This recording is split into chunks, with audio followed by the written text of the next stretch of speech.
Oh my god. It's time for TravTalks. Golly gee willikers, I'm excited. I'm also really nervous, so I'm way overcompensating. Hi everybody. For those who don't know who I am, my name is Travis, Super Trav, Travioli if you're feeling spicy, and a lot of other names. Some people call me Super, and I've always thought that was like a little off, but I was never like mad about it. Like it just felt a little strange. Thank you for the follows, everybody. I know they're not for me. No, I'm kidding. That'd be really fucking weird. Hi, I'm already being too weird. Let's get started. I got a great, amazing guest for our very 10th episode. I can't believe that I've had 10 episodes, 10 different people. Think about this, 10 different people willing to come on my show. That I like selfishly named TravTalks. Like I'm so vain that I had to name it after myself. So like I just, you know, but that's not the point. Today, the point is that we are getting to have a wonderful guest on our show today. If you have not been a part of TravTalks before, this will be posted throughout the whole thing. Both TT About and TT Chat will tell you exactly kind of what's going on. We're going to be talking about a whole bunch of different stuffs. Like we're going to be all over the place because that's just what we do. Like I feel like most streamers have like some form of like hyperactivity going on, or we're all really good at putting on shows. So without further ado, in just wait. Okay. I can see her. She can't see me. Well, she can see me and hear me, but I have the power to mute her. Good job getting second and third, y'all. And thank you for contributing to the challenge. I appreciate all of you. Let's see. What if we do this? Is there a voice in the sky? Rare, can you hear me? Yeah. I hope y'all heard that. I hope y'all heard that. We got a voice in the sky. RareGangster, please give a warm welcome to everybody who not only knows me, but also who knows RareGangster. Welcome her in. Bam. Hi, everybody. What's good? How y'all doing? It's a little early in the day for us, so my crew's still waking up. Sunlight burns. My sinful flesh can't really handle it usually. It is bright and early for both of us. I know we're both kind of late night DJs, as it were. I just got this new fan, and I'm not used to it because it usually gets so hot in here. But if I open the window, you'll just hear like ambulances, police sirens, gunshots, oncoming traffic, crashes, car crashes, impending screams, all of that. But I got this fan, I'm not used to it, so if it keeps fucking with my hair, you'll know why. Anyway, what do you mean by audio quality is polished as usual? I sound good! Hi, Draco! Hi, Travis! Hi, everyone. Welcome. Hi, everybody. How y'all doing? What's good? We are here today. I'm so excited to have you on. I've known you for a while. I knew of you before I started to actually like get to know you. Like you would pop up on like people you may know because like people like we have similar circles. We have similar circles. That's good. And I think that's really cool because like it also shows like that like while people have a lot of ideas of like, oh well, Rare's a partner, bro. She's up here. You're here. Like you can't mix those worlds. It's oil and water. I was talking to this gal last night. I think it was Once Upon a Joy. And she said something like that too, because a lot of people do say that. They're like, oh my God, Ray, you're so intimidating. You're like a partner. You're so cool. I'm not cool enough to talk to you. I'm like, let me tell you something right now. And I don't think this is a hot take in any capacity, but if anyone tells you Twitch partner or just Twitch clout at all means anything, it doesn't. I hold Twitch like clout in like the lowest regard of any sort of internet notoriety or fame. I feel like Twitch is like the bottom of the barrel for me. So I just think that's really funny when people take it very seriously like that. I mean, I'm honored, I'm humbled, I get what they're trying to say. But I don't know. I just think that's so silly. I'm like, if anyone's big timing you just because they got like 100 viewers on Twitch, you shouldn't be messing with. You shouldn't be trifling with that person in the first place. They're not worth your damn time. It's like when people set like raid limits to be like only 50 or whatever above, and you're like, okay. Actually do that. I feel like that's one of those like Twitter hot takes that people say people do that. I don't think anyone in their right mind actually sets raids to like 50 and above. At least I haven't met them. Maybe they're endangered species or something. But I feel I haven't met them myself. You met someone? I have not met them. I feel like I don't want to meet that person. Yeah, right. If we're being honest, like it's like this person, like you're like, I want to share my community with you, and they're just like, not if it's not enough, you know. I don't know if I want to meet that person. For sure. But I don't think they're out there. They can't be. That'd be ridiculous. If someone spoke it into existence, you know, it has to be out there. I never should say never. So I wanted to give you a chance for those who don't know who you are, which I can't. Who? Since you're using me for clout, but go ahead and introduce yourself. I'm not. I told you, Taco would say. No, I don't use anyone for clout. I don't do anything for clout. I'm just naturally cool. But anyway, what was I gonna say? Oh, just so you're aware. Just so you're aware, by the way, your mic kind of pops in and out. Oh, did I talk quieter? I don't know. You know, it's them goddamn hobgoblins that would say I use people for clout, but I don't use people for clout. I can say it calmly, concisely, simple, and cleanly. I do not. Oh God, my sister's calling me. Should I answer? I mean, if you want to bring her onto the podcast.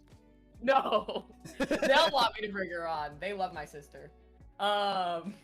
Anyway, I'm RareGangster. I am an 18+ variety streamer, lovingly lascivious, wholesomely horny. We talk about a lot of sex positive topics in a comedic and very inclusive way, and while also pro gaming on the side. That's what I do.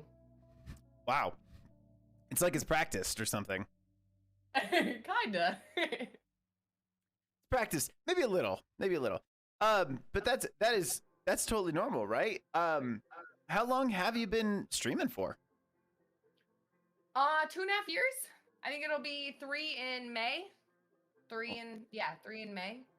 Okay. Or maybe like early April or late April, I mean. Yeah. So almost 3 years, kind of. So, we'll start with those kind of basic questions, jump into the other things that I've taken notes on later. How did you even get started? Like, how does one just go from, you know, normal everyday living to be like, I'm gonna be famous on the internet? Like, how do you get there? I told y'all I was famous. How'd y'all start? Told y'all people think I'm cool, chat. No, it's how a lot of things start. Depression. I lost my job during the pandemic. I remember it was around my birthday, around March, and COVID hit. I lost my job because I was new there, and everyone lost their jobs. I'm a bartender and server, have been for about 10 plus years. Yep. So most restaurants, especially in California where I live, they shut down. Couldn't even do like takeout when the pandemic first hit. So they fired almost everyone except for like 5 people in my restaurant that did like a couple takeout things and helped the manager. And on top of that, a lot of my friends who are also in the restaurant industry, they lost their jobs. A lot of them had to move away. My best friend, who I just told you stay with me, he had to move away. He lost his job, and him and his boyfriend broke up, and so he had to, he couldn't afford to live here anymore. It's very fucking expensive to live here. No doubt. So I lost my job. All my friends moved away all of a sudden. And then I was just really like lonely and bored. I had nothing to do. You couldn't go out, under good conscience at least.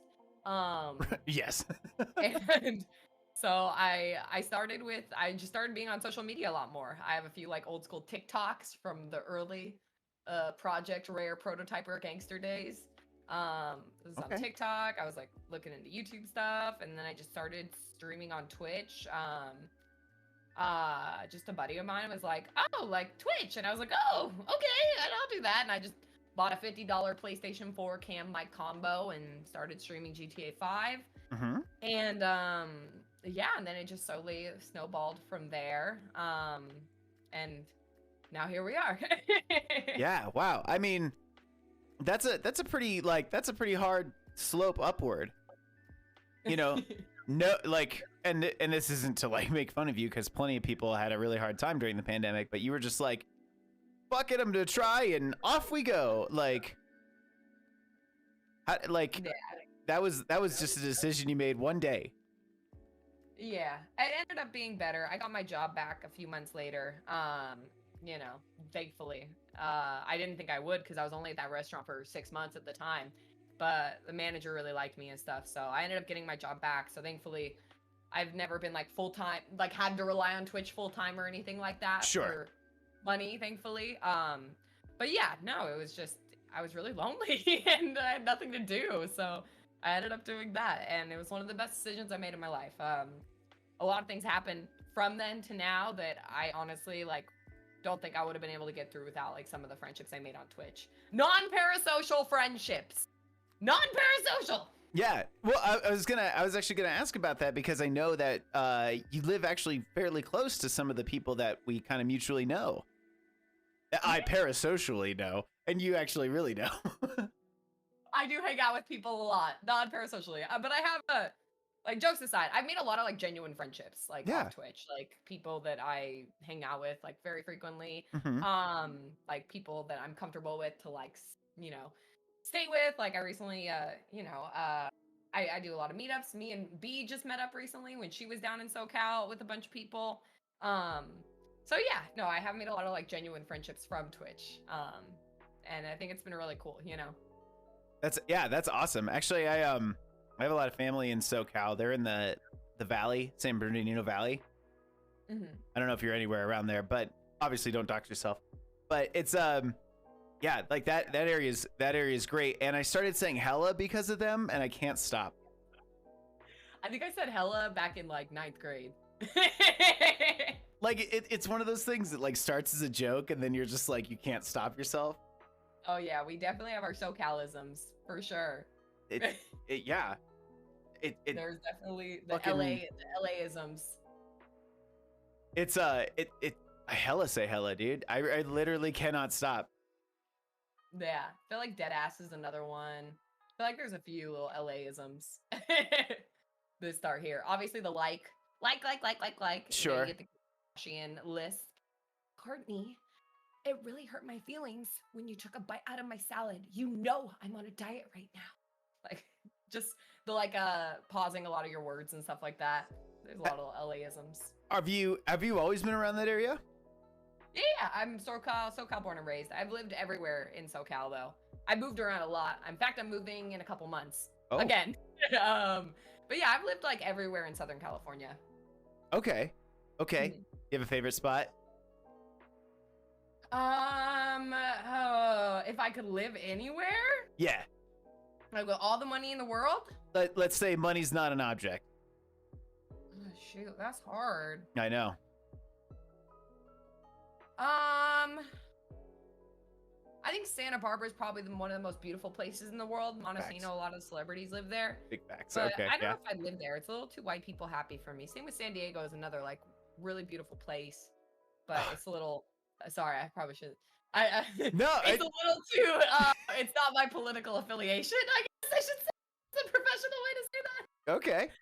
Okay. No, I mean, like, I mean, San Diego's beautiful. I love San Diego. But again, also beautiful to visit. I like to visit there. It's nice. Yeah, I think if I had to choose, I love Long Beach. I think you're close enough to LA, close enough to the OC. You know, I've been grown up around Long Beach all my life. So I think Long Beach is an awesome place. There's a lot of culture there. There's always something new. There's always a new restaurant, new bar opening up, and you're always going to run into someone, cause some drama. You know, like there's always someone you know. So I really like that area. Yeah, that's cool. Actually, I like that.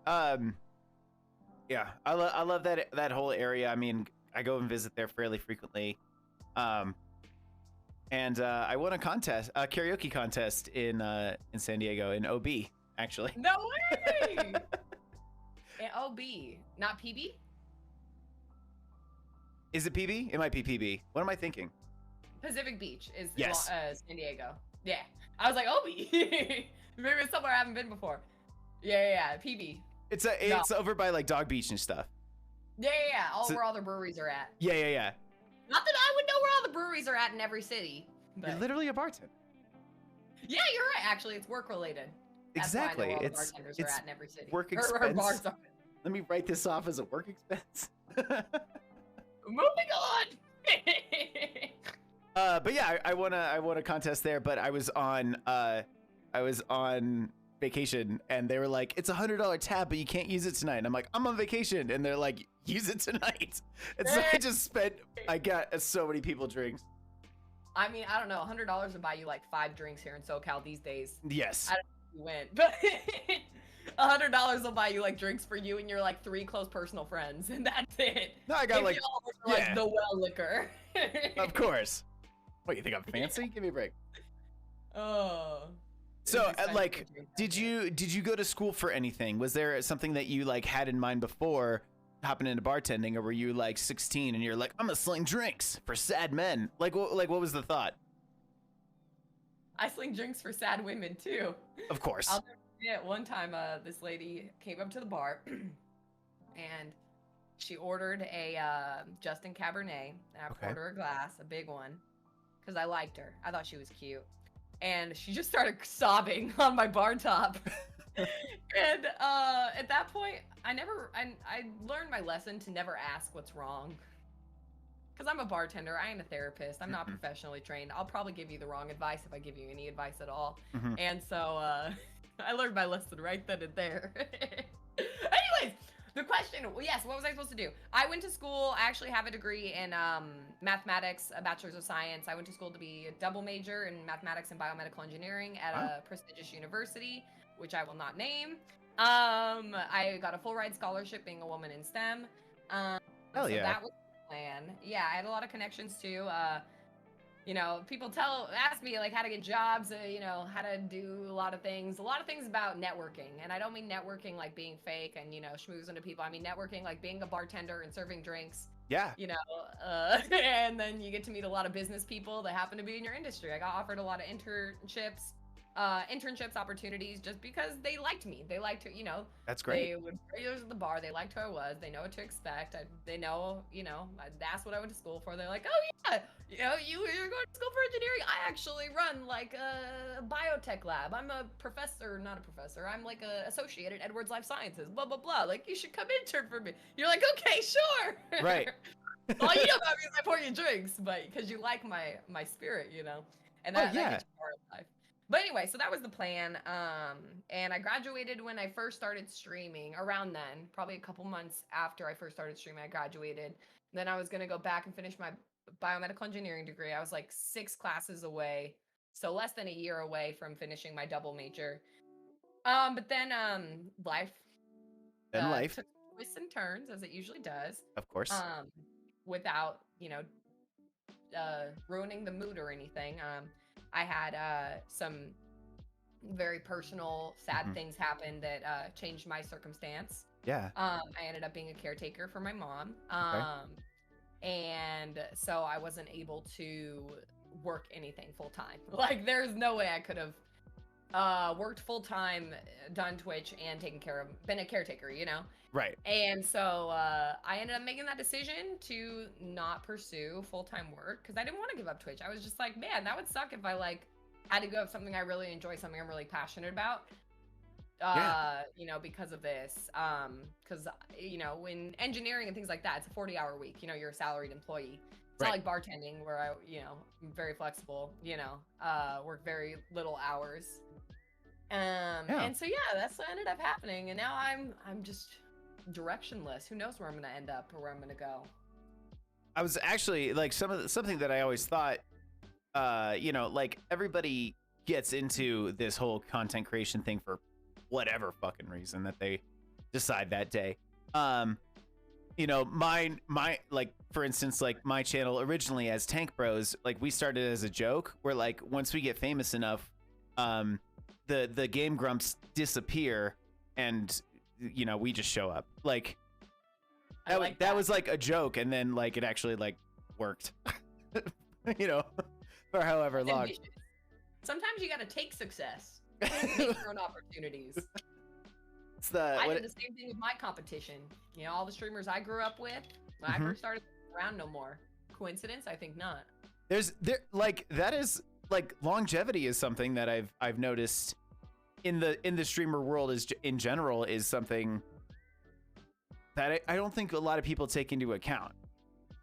They hit it running so hard, right? And like they're streaming 5-6 days a week, and they're and then like in half a year they're like, I'm so tired of being on camera. It's very difficult to stream for long periods of time, even if you're successful. Like a lot of people, I think would perceive me to be successful on Twitch. I've had days and streams where I literally quit it. I hit the stop streaming button and I cry, and I'm just like, I don't want to do this anymore. I'm like, I'm gonna quit. I don't want to do it anymore. Right. Like, it's very hard. You really have to learn a lot about. Oh, you have to learn a lot about everything. So much. It's a toll on your mental health, even when you are perceived as like successful and stuff like that. I can only imagine the toll, like if you are stagnating for a while. I was just talking to another streamer, Shady. He's made it public. It's no secret.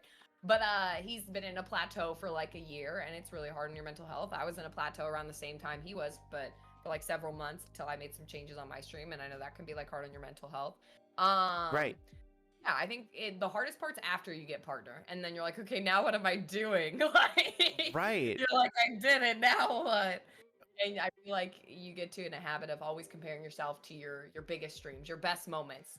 You're like, at least for me, I'm only speaking for myself, of course. But you're like, oh, it's like going into heat, or being like a bull with like eyes red. You're just like, I need to be at this like point. You're just like tunnel visioned. You're like, I need to be here. If I'm not here, then like, I'm not doing good. And I'm very hard on myself. My community knows that. I can be very, very tough on myself. And I've had to learn a lot. I feel like I'm so much in a better place now. Yeah. Mainly because I had to reintroduce things that I did before I started streaming. So like, what I tell people is you gotta make it small. You gotta like, this might sound bad, but you really gotta make Twitch not matter. You just gotta like, oh, this is just something I do on the side, make it not important. So that way it doesn't affect your mental health. Like have a lot of other interests, things you do outside of stream. That way it's not like super important to you, friends, work, hobbies, like all these other things. Because if Twitch ends up consuming like a large part of your time, which it's hard because a lot of times to grow and be successful and to have like good quality content, you have to put a lot into it. So of course you're going to be invested into it, No doubt. So it's to have that balance sometimes. I think there's plenty of times when I think there's a lot of, and maybe you can speak to this because you've been doing it a little bit longer than me. Like I just hit my 2-year fairly recently. It's happy 2 years. Thank you. I did 21 hours and I did my makeup and I read Sonic fan fiction. It was a good time. So we like, what the hell was I talking about? Oh, the kind of the culture surrounding it. The culture surrounding it is kind of like a grind culture almost. And absolutely. And I wonder, from somebody who is on the quote unquote other side of like a lot of people's goal. And I asked Ninbao about this and B about this, who have both been on the show and we love them. Like what's after that? What's next? One of the biggest things, I think, besides, like I said, like Duck said, don't care about Twitch. I think there's a major shift in how you have to think about it. So up until partner, you have a goal-oriented mindset. All right, you're like, I want to hit a certain number of average viewers, certain number of followers, and you're focused on that. You are tailoring your categories, the games you play, maybe certain events you do, all to like reach this viewership. And then after you have that, you have to shift your mentality, because it's no longer going to be sustainable to have a goal-oriented mentality after that, because there is no, like, you might be stagnant. A lot of people after partner drop off. There's no like next super partner, like check super partner mentality. Yes, you have to shift it from being away from a goal-oriented mentality, which I think was really toxic for me, and I think for a lot of other people, into just like in the moment mentality, into doing something you enjoy, and I think that makes it so much easier when, like, regardless of, oh, I didn't get any follows tonight, or I know no one showed up in chat tonight, like, I'm having a good time, right. Yeah, I would say that there's definitely a lot of, I mean, it's thrown in your face. Like, they really throw numbers at you. Like, you get that email every time you finish streaming. Here are your numbers. Like, there's always like, I get like 3. I got like 1 from Streamlabs, 1 from Twitch, and like, like it's like kind of a constant thing. I think they really throw it in your face. No, absolutely, I agree. How does one kind of turn their head? How does one kind of be like, never mind? How do you do it? Maybe that's who you can speak for better. Oh, what? How do you speak for better? Yeah, you can speak for you better. Oh God, I can speak for me. I think, like I said, just making Twitch unimportant to you, which sounds really like selfish and harsh, especially because, like I said, me and my community are so close, but minimizing it in your life. If you gotta go like from 4 days to 3, like, which is what I did in particular. Like, I loved doing like 4 days a week, but I just felt like, people would be sick of me and no one wanted to show up if I did 4 days. And so I went down to 3 days and just like started hanging out with friends, doing my interests. Yeah. It really helps a lot, like minimizing that. And then that way when I'm on here, it's like even more exciting for me. And like, I'm less hard on myself, just like, minimizing the impact of it. But I feel like it also takes a kind of person. I think you're never going to get rid of that all the time. And there's still like, it's not like, oh, I'm cured. Like, I'm better now. Like, right. It's always, some days you have a bad stream and you're going to be like, oh, that sucks. But it's the difference of, having a bad stream and being like, okay, that sucked. I'm going to go play God of War, versus, oh, I had a bad stream. I want to quit streaming now. Like, yes. It's like such a dramatic, Yeah, I'm a dramatic person by nature, obviously. I'm very passionate. I put 100% of myself in everything I do, which I think has a lot of pros and a lot of cons. So I think, saving the drama for my mama and being able to like minimize the impact of it in my life is very important for me. But I don't think everyone could do it. I think it really takes a certain kind of person. I'm not trying to say like, I'm anyone's better than anyone or anything, but I think sometimes it's just fucking hard, and if you're someone who's like sensitive to that stuff, I just don't think this like method of content creation might be good for you, because it's all instantaneous feedback, like you said, you're getting those emails. I keep my viewer number on all the time. I have had my viewer number on since day one, Sure. So seeing it live, and the followers, all of that live, like it's always constantly what the work you put in is being thrown back at you, or you could see the results of it instantaneously. It's not like putting a YouTube video and then you're like, okay, tomorrow I'll see how many views it has. It's like right now I'm live. How many people are chatting? Are people laughing? Are they enjoying themselves? I'm seeing the results, the fruits of my labor right now. Yeah. And it's in your face and it can affect your mood, seeing it live like that. It's really difficult. Yeah, I do like the new I like the new little like react feature that they have. Have you seen that yet? Like on desktop they have like this new little like react feature, so like if the streamer does something funny but you don't want to like talk and chat, you can like react to it. And so like at the end of your, like you look at your stream summary and it's just like at this timestamp, like people sent you LOLs or whatever. And I was like, that's fucking dope, because like it gives other people like ways to like interact. And I love feedback. Like I'm a huge like tell me what's up. Like if my fucking stuff is off, if something's going on, like tell me. And if you're like, yo, your last streams have been fucking boring, I'm gonna be like, okay, great, let me turn it around, I mean, no one's ever gonna tell you that though. That's the hard part. No, well, I feel like people are more like willing to be honest and maybe not such a mean way, that was dramatic perhaps, but there's definitely like a lot of that community, like if they care about you and your content, they're gonna want to give you that feedback. I guess maybe I'm too delicate for that then. Usually when people tell me they don't like my streams, I'm like, you can leave. I'm like, bye. That's fair. So yeah, maybe I'm too sensitive for that. That's funny how you're like, I don't, you just have to make it, I don't give a shit. It's fine. No worries. I'm too sensitive. I would take it to heart. I mean, I get shit on so much. Like, I think anyone does. Like, no one's ever gonna like anything you do. So I think it's, for me, I've definitely built walls up where it's like, if you don't like what I'm doing, there's a million other people doing something else that you might enjoy.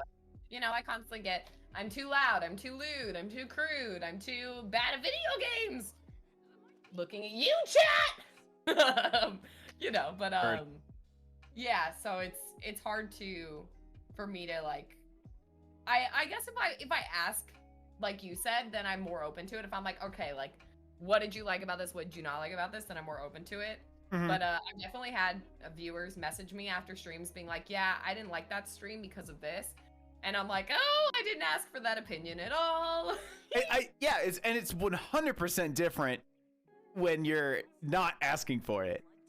If someone comes in and just starts shitting on me, I'm gonna be like, fuck off, like whatever. But when I'm asking for it, like I'm like, okay, that's good to know. I'm gonna take that in and I'm gonna marinate on it, chew on it for a little while. Every single time. For sure.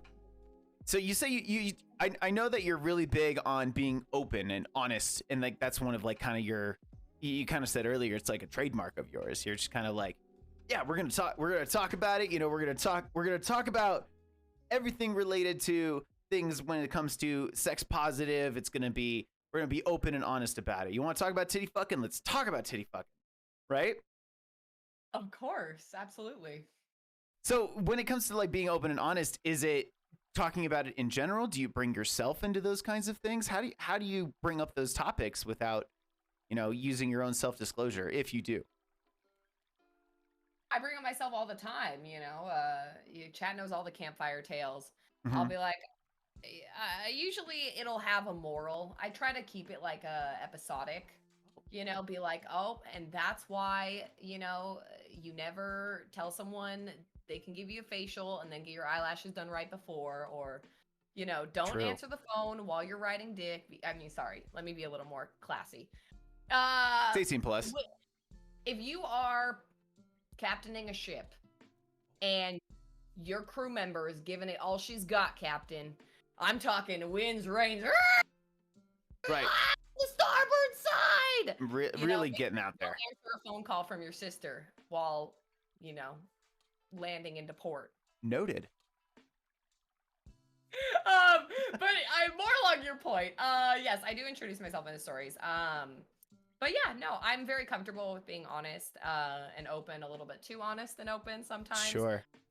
And I give a place for chat to be honest and open, usually a little more tastefully, a little more similes and metaphors like I described, as tactfully as possible in order to abide by Twitch TOS, which I'm very familiar with. A lot of people like to remind me, and I'm like, trust me, I'm a partnered streamer. I know.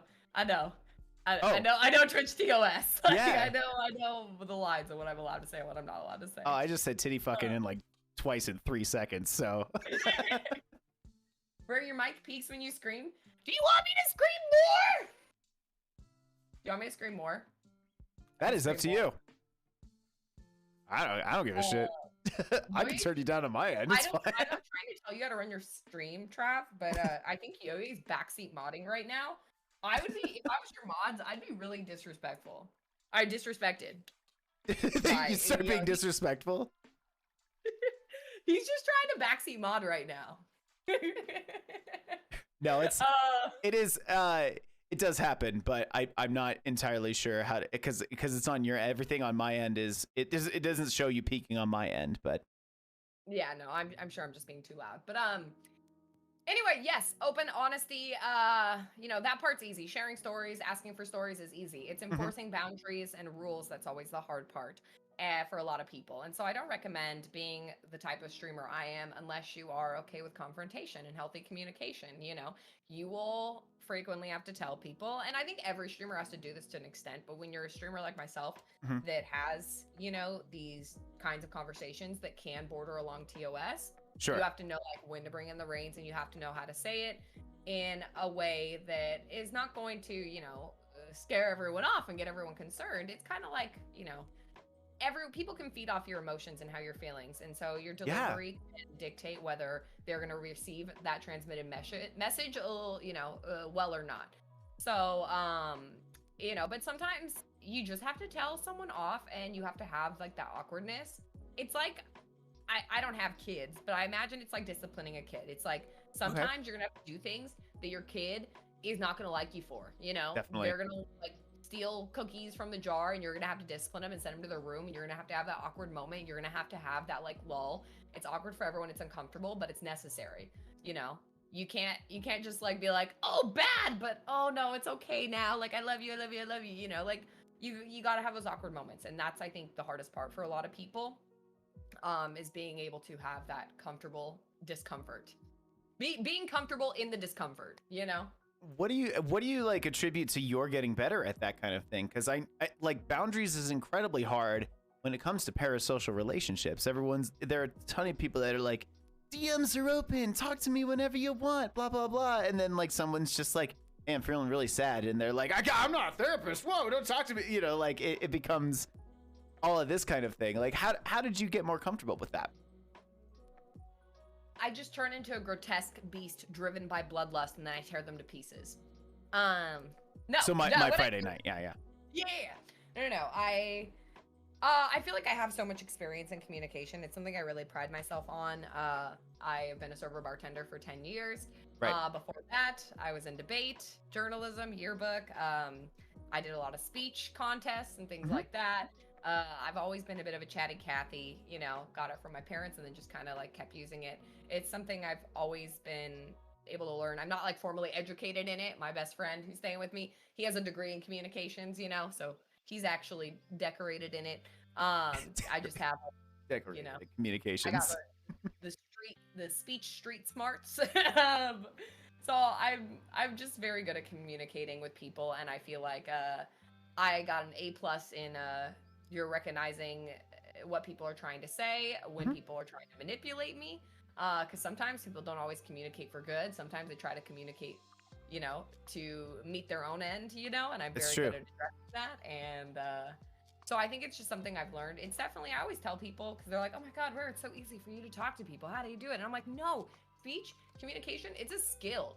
It takes time and practice. You're not born this way. It's something that I've been doing all my life, you know, in my job, you know, in school, in my friend groups, like in, people don't realize it's like, It's not just like, oh, I'm born an introvert. I'm never going to be good at talking to people or nothing. It's like, no, it takes work. It takes trial and error. To this day, I'm not going to name anyone names, but you know, I DM'd a chatter today, and something I said was like not the right thing. And I was like, oh, I'm sorry. You know, you're always constantly trialing and learning. Well, and if you just said it there with DMs too, like tone of voice is taken out, so like you have to like word it a very specific way and make sure that oh fuck, that wasn't exactly what I meant to say. But it's always I think it was B that was talking about with me. We were talking about impact over intent, like always. Yeah, nodders.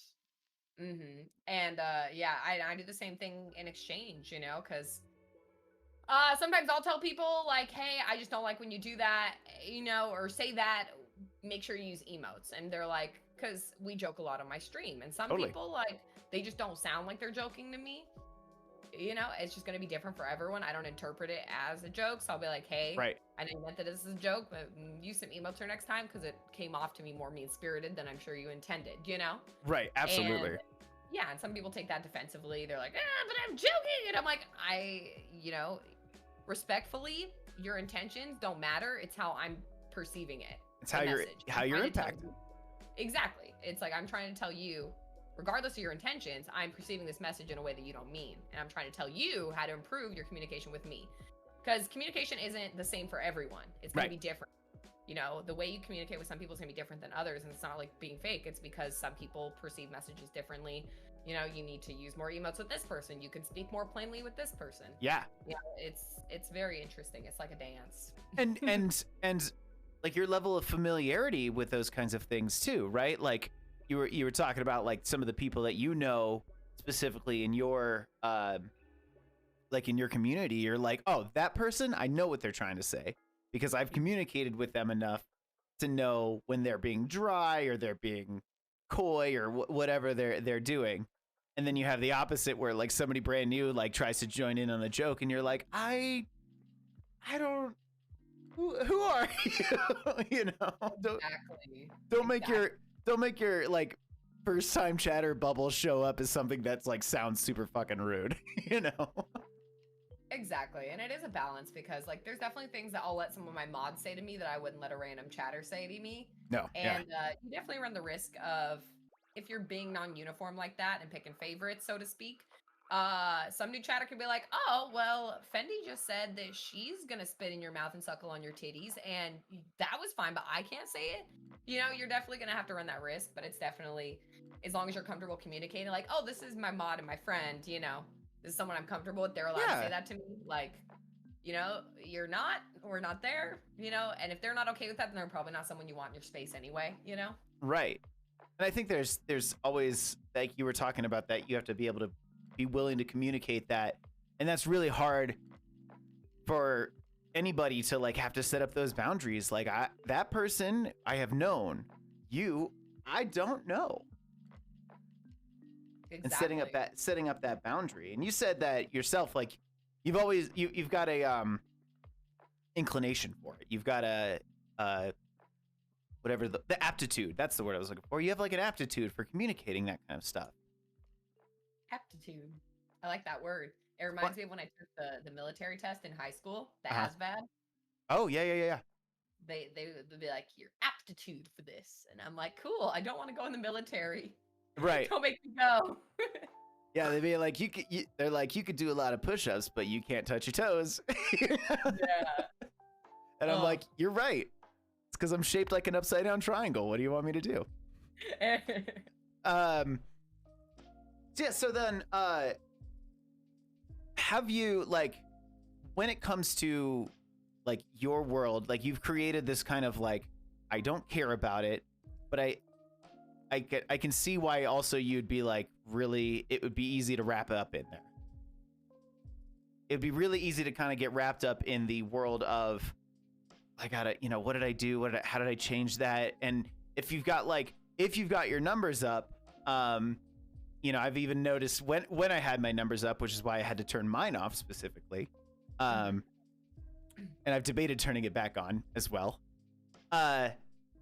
Like when like I'll say something and then like it dropped by like 15 or something, and I'd be like, what the heck? What did I say? And you know, because I don't know if you're the same way. Streamer brain for me is just stream of consciousness. I'm not fully aware of what I'm saying, but I know I'm saying it. That kind of thing. Yeah, it definitely, there are fluctuations like that.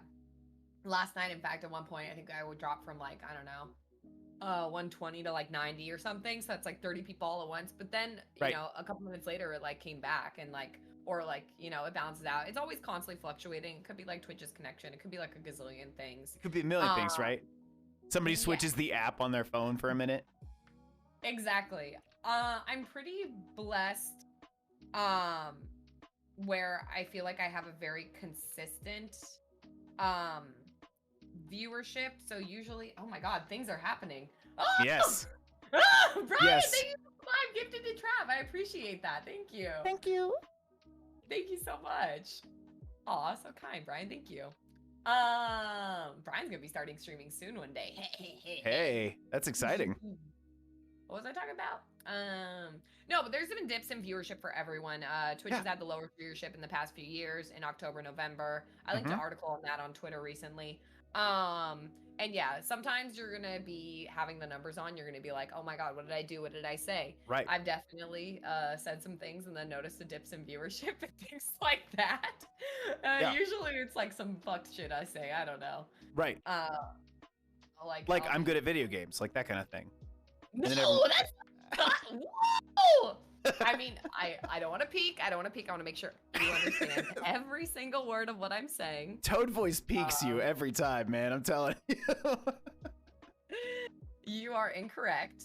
Correct. I am incorrect. I may be annoyingly insufferable, but I am a god gamer. So your observation is not that astute. All right. It's in my notes. Rare. I don't. Entrepreneurial girl, pussy boss, god gamer, all of that. So. Oh yeah. I said it calmly too, so I didn't peek. I think there's if anybody like legitimately comes in and is just like, you suck at video games, like I'm always just like, I want you to get out there and try and be incredible at gaming at the same time also putting on a show. Oh yeah, some people come in with their cunt bearing hips on Facts. and they just really want to start trouble. They do. I call that group my chat. Yeah. No, honestly, that stuff doesn't bother me. I was talking to another streamer recently, and there's certain things I feel like the bug streamers, people shitting on my games, even if they're serious, like shitting on my skills, I don't give a fuck. That doesn't bug me at all. People talk about like my looks being ugly or something. That doesn't bother me. I know some streamers, like I was talking to this one streamer and they were like, oh yeah, I don't care if people shit on my gaming skills, but when people start talking about like my looks being like bad, then that like really affects me. So I know it's different for everyone. There are certain things, I think I'm more the opposite. I think when people start like, if I perceive a message as someone being like, oh, Rare, you're just like a bad person, that's like, I don't know. Like, and I feel like they genuinely mean that or something, and they say something hurtful, then I'm like, cry. I'm like, I think I'm a bad person on the internet. Yeah, but I'll usually call them out on it. I don't really keep a lot of secrets on my stream. I think even the ones I'm trying to keep accidentally get fucking showed on stream. Last night, I messed up one of my scenes, and then all my sus chatters got revealed. Oh. So that was great. Is that right? So yeah, I can't keep a secret. Even when I try to keep a secret, I can't keep a fucking secret. I'm surprised I haven't doxed my own address by now. Like, it's ridiculous. LaVale, shut the fuck up, Nick. It's real. Like it does it all the time. Like you I don't know. It's such a stream of consciousness thing. Like my partner wants to be referred to as Shy, but like that's not her government name, And I've almost been like, yeah, what? I'm thankfully like even if the filter is like two strings that are just crossed over each other, I'm glad it's still there, Oh yeah. Because some things still get caught. For sure. And my community they get worried for me. Like on my phone, I'll like call people, answer my sister or like, you know, my best friend or whatever. And they're like, no, don't show the name, don't show it. But I don't have their names, like their actual names. Sure. But they'll be like, be careful. So they're usually watch out for me, you know, because they know I'm prone to dumbery. I mean, to be fair, like if Shy calls me, it just shows up as sex goddess. So like, I'm you know, I'll be like, yeah, no, that's what it says. I wish someone would come in and ask me to drink. I mean, anyway, moving on. Yeah, I don't know. That's great. I'm jealous. So I was actually, you brought up something that I have kind of later on, but fuck it, we'll go wherever we want to because it's my show. God damn it. Your show. Do whatever you want. So I was talking with a few streamers about this. I don't know if you saw. I did post just kind of the general question on Twitter about looks with your content creators, and I feel like there is a lot of talking about like, because there are plenty of faceless streamers. There's plenty of VTubers, PNG tubers. I just put out a PNG tuber recently, just you know, to try it. But I'm also a little like vain, and I was like, I kind of miss being on camera, you know. You're like, I look good today. Not that day. Oh man. That was also like day 4 of no hot water at my house. So we were like, I was like, oh no. I was like, I look like shit. I'm very hygienic. I shower every day, sometimes every hour on the hour. 5 out of 5 on the clean scale. Hell yeah. For sure, very clean. Do you feel like looks matter when it comes to content creation? Will it help success? Oh, okay. Do we want to go like a little more specific first and then start broaden? Do we want to start with like, oh, do tits help views? Answer how you wish. Okay, so there's so many different facets. Does being good looking help? My genuine answer in a general scope is regardless of gender, I think being good looking can help you get clicks. It does not help you keep clicks. Okay. So yeah, like I feel like a lot of people, if you see someone that's very attractive as like a thumbnail while you're scrolling through, they catch your eye, you know, I feel like that can, you'll be like, okay, I want to know what it's all about, you know, like I've definitely like, you know, seen some of my favorite hot tub streamers and been like, oh, research purposes, I want to see what, you know, what this is all about, this new meta. You know, and I click and I'm like, oh, interesting stuff here. All right. I've had my 10 minutes. I'm done. I'm tuckered out. Anyway. And well, I'm exhausted. I'm exhausted. Man, it's exhausting. You know, it's so funny. They don't show this on Twitch Tracker anymore, but they used to show retention on Twitch Tracker. So it'd be really funny because I've always had, they don't show it anymore, so I don't know now, but in the past, I always had a very high retention. So every viewer would stay on my stream for usually around an hour to 75 minutes, which is really good. Yes. You know, it's great. Amaranth, I checked Amaranth's retention. Every viewer would stay around 10 minutes. Yes. So it's really funny. They don't show it anymore, but it was really cool to like see different streamers' retention rates and be like, how interpret often... that 10 minutes however you want. Yeah. That's how I interpret it, but it could be, you know, it could be anything. I'm sure all big streamers probably have a lower retention rate because, you know, you just have so many thousands of people. So I'm sure it's not just an Amaranth thing, but it was such an interesting tool. I wish they kept it. I don't know what happened to it. But anyway, back to this. Yes, I think it can help you get clicks. I don't think it can help you keep viewers. I do think quality of the content, being charismatic, having a unique angle, having a unique voice is going to be vastly more important than looks every single time. As far as like titties in particular, if anyone's interested in that, because I feel like that's always a hot button topic. Like, oh, if I had tits, I'd be big time streamer. Early on in my career, being a woman in STEM, having a degree in mathematics, I decided to run a little experiment, and I wore the sluttiest little fits I could for like a week straight, and I wanted to test out. And then the next week, I play a different game every day. The next week, I did the exact same games. Yep. With more like conservative outfits. Okay. And I had the exact same viewership. It didn't affect me at all. Okay. I don't know if that's the same for anyone else, but For me, I just wear whatever I want. Sometimes I wear, little ditties like this that are a little more form-fitting. Sometimes I wear like sweaters and stuff. Like I just wear whatever I want now because I've done the studies, I've done the math for me in particular, and my community doesn't seem to care. Maybe they have their own personal preferences, but they still watch me regardless. Right. Like it hasn't mattered on my channel ever. I made sure to do the testing because I was genuinely interested. I was like, all right, let's see what tits are all about. Sure, yeah. Invested, like, let's see, if I got a giant anal gravy dump and I wear like my tight little leggings, let's see if that impacts it. And it didn't for me. I try it time and time again, and my viewership is always like very consistent. Yeah. I always get the same schmucks. God bless them, tuning in. It's like clockwork. Do you feel like, okay, so can I poke that a little bit, just a touch? Yeah, sure. Is there, since you already had built it, since you had already built kind of like your world, your community around that, do you think that changed it? Do you think, did you, like, maybe if you checked like live views or something, had that changed at all, or was it about the same? I ran this study a long time ago.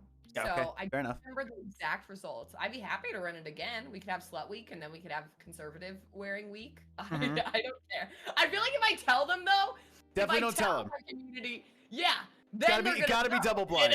Gotta be double blind.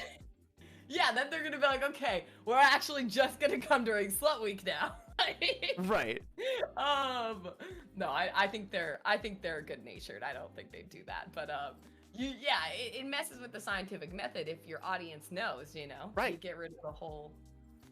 That's what I'm saying. Double blind. Gotta double blind. Yeah, it's gotta be double blind. But I am interested if you decide to run that again. If you decide to run that experiment, I would love to know like if that changed things. I definitely will. I think it does matter. It's hard to do because I feel like different days can impact it. I think you'd have to do the exact same day, exact same game, just like a week apart or something. Sure, yeah. And see, but it's hard, like without, to implement the scientific method, you obviously want a huge sample size, So to just take like 2 days, it's not going to be very accurate at all. No. You're not going to have really precise results because right. It's like, there could be so many factors as to like why people would be on this day and this day. So you have to like, it's hard to say for sure, Right. But maybe I'll have like slut month or something, and then, the next year after I'll do slut month the same month. I don't know. I'll figure it out. I think yeah, you do like the beginning of 1 month, like a week, and then you just kind of do whatever for a few weeks, and then you try it again. The conservative double blind it. Make sure nobody knows when you're doing it. Don't mention it. Don't be like, oh man, this sweater, huh? Yeah.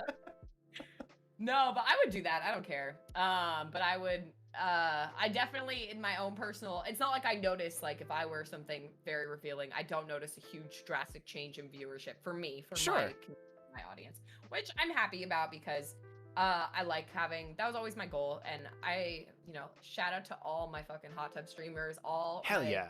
Ladies, men, non-binary people getting it out there by showing off their bodies. Good for you. Kings, queens, and in-betweens, right? For sure. But I've always wanted an audience that, came for my humor, came for my personality. Yes. That was always the focus.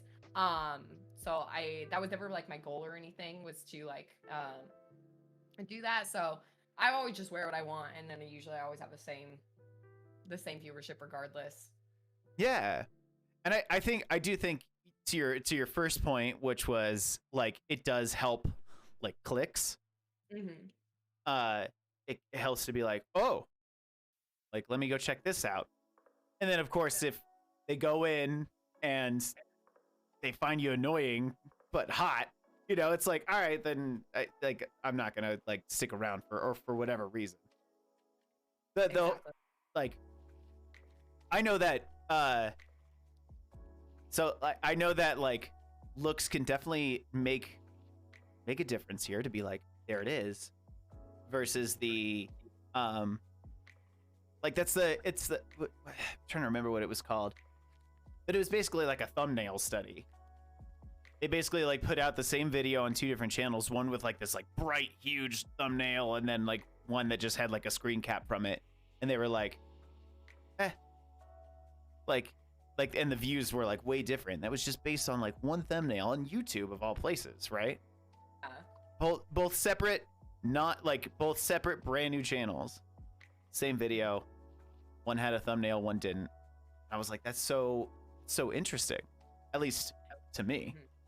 YouTube's such a different beast, though. I honestly absolutely like looks and like, you know, how a channel looks is what you're doing content wise. I always tell people do something different. Like, you know, if you are someone who's only doing Twitch and that's your only social media, and you're relying on getting views from Twitch, getting discovered by Twitch, which is already piss poor as it is. It's hard. You're relying on like those browse percentage views, you know, and then make sure you have something that the people that are in that category are going to want to see. So like I was talking about it on my stream last night, like I do Dark Souls streams and I do Death Equals Drink streams, you know, because I imagine if you're someone who is perusing the Dark Souls 2 category, you like Dark Souls 2, you want to watch Dark Souls 2 streams, and watching a Death Equals Drink first playthrough stream is probably going to catch your eye in the title. No doubt. And I've done that for like a long time, you know, like Death Equals Drink streams, especially for Souls games, because I feel like it's catches a lot of like attention and stuff.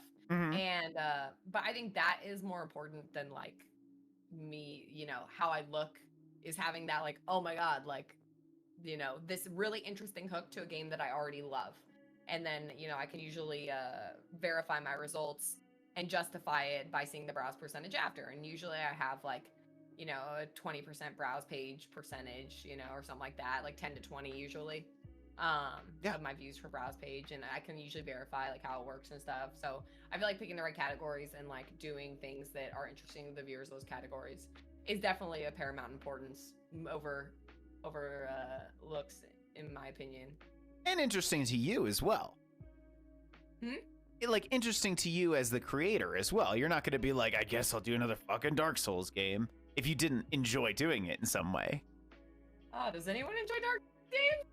Oh god! No, they're good. I enjoy Dark Souls games. I'm not good at them, but I enjoy them. So I never played one before Twitch, but I was like, oh, this looks like a good category to play, like for viewership wise. And now I've played all of them. Yeah. So yeah, now I enjoy them a lot more. I like them. They're really good for my streaming style because I like to just talk on my streams. Yeah. We don't play a lot of like story-based games or anything on my channel. We do like more, you know. Oh, and those games are so ridiculously story heavy if you really wanted to get into it. But like, oh, for sure, the lore. But you could just play them without like a lot of cutscenes and stuff like that. Oh yeah, just like it's fine. Go to the priest church something. I don't know. Oh yeah, go that way. That's where we're going. Videos and stuff. But yeah. No, they're really good games. Is that like, was that your original kind of like thought process? Was like, I'm gonna play these games that I haven't played before. Like, what was for you creating your kind of Twitch, I guess, persona? Was it always gonna be like your first playthrough type stuff? Were you like, no, I'm gonna base on nostalgia? Like, how did did you have like, or did you even have an aim, or you just kind of fucking shotgun blasting and being like, okay, spray and pay, as it were? My persona, I'm assuming you mean like brand, because I don't Sure. have a persona. Yes, that's like, more what I meant. Green persona, and I'm like, no, unfortunately, this is me all year round. Yes. People that have met me IRL can testify to that. I believe it. You know, I believe it. I meant you're right. I meant more of a brand. Oh yeah. What I look for, I've always been really analytical. I have a background in mathematics. You know, since it came up, it's not like I'm bragging about my degree in STEM or anything, but it just came up. Right. Since I have a background in mathematics, a degree, a bachelor's of science, in fact, from a prestigious university, full ride scholarship. That was unnamed. Huh? It's unnamed. No one knows where it is. Yeah. Very prestigious. Anyway, no. So I've always looked at Twitch very analytically. So I've always picked categories. I have a whole tab about it in my Discord. I have a Twitch analytics tab, and if you go to the pinned messages, I've made whole posts about it and stuff to try to help everyone else. Yeah. As far as like cracking discoverability, I've always picked categories that usually have large followers, and then the viewership. I want to appear always in like the top row. So I'll usually do categories that correspond with like my size, you know, as a streamer. And so it ended up Dark Souls I didn't play until I had like, I don't know, like 20 or 30 average viewers, and that ended up working perfect. And then I like see the browse page results from it, and usually I can this is long. I don't do this anymore. Now I just play whatever. Like I haven't played good categories, quote unquote. Yeah. In a long time. Yeah. For like a few months now, I just play games that I want to play. Like for example, God of War obviously doesn't fit this because it's such a big category. There's a lot of big streamers playing it. Huge. I'm not at the top at all, so the discoverability is going to be very low because anyone who's clicking on that category, they're going to see a lot of the bigger streamers, you know. So before they, go all the way down. Yeah, exactly. Right. So yeah, I don't do this anymore. Maybe I'll get back to it too when I want to like try to grow again. But I've just been playing what I enjoy. But yeah, no, it's always for like category reasons because I don't really care what I played, honestly. I was here for like the friend aspect and like the community aspect of Twitch initially. So I always, when I first started, I just played what people told me to play. Call of Duty, GTA 5. Sure, yeah. Play the other GTA games. And then when I started like getting familiar with Twitch, then I started picking things that I analytically felt like were good categories. And that's why I like got like Dark Souls and things like that.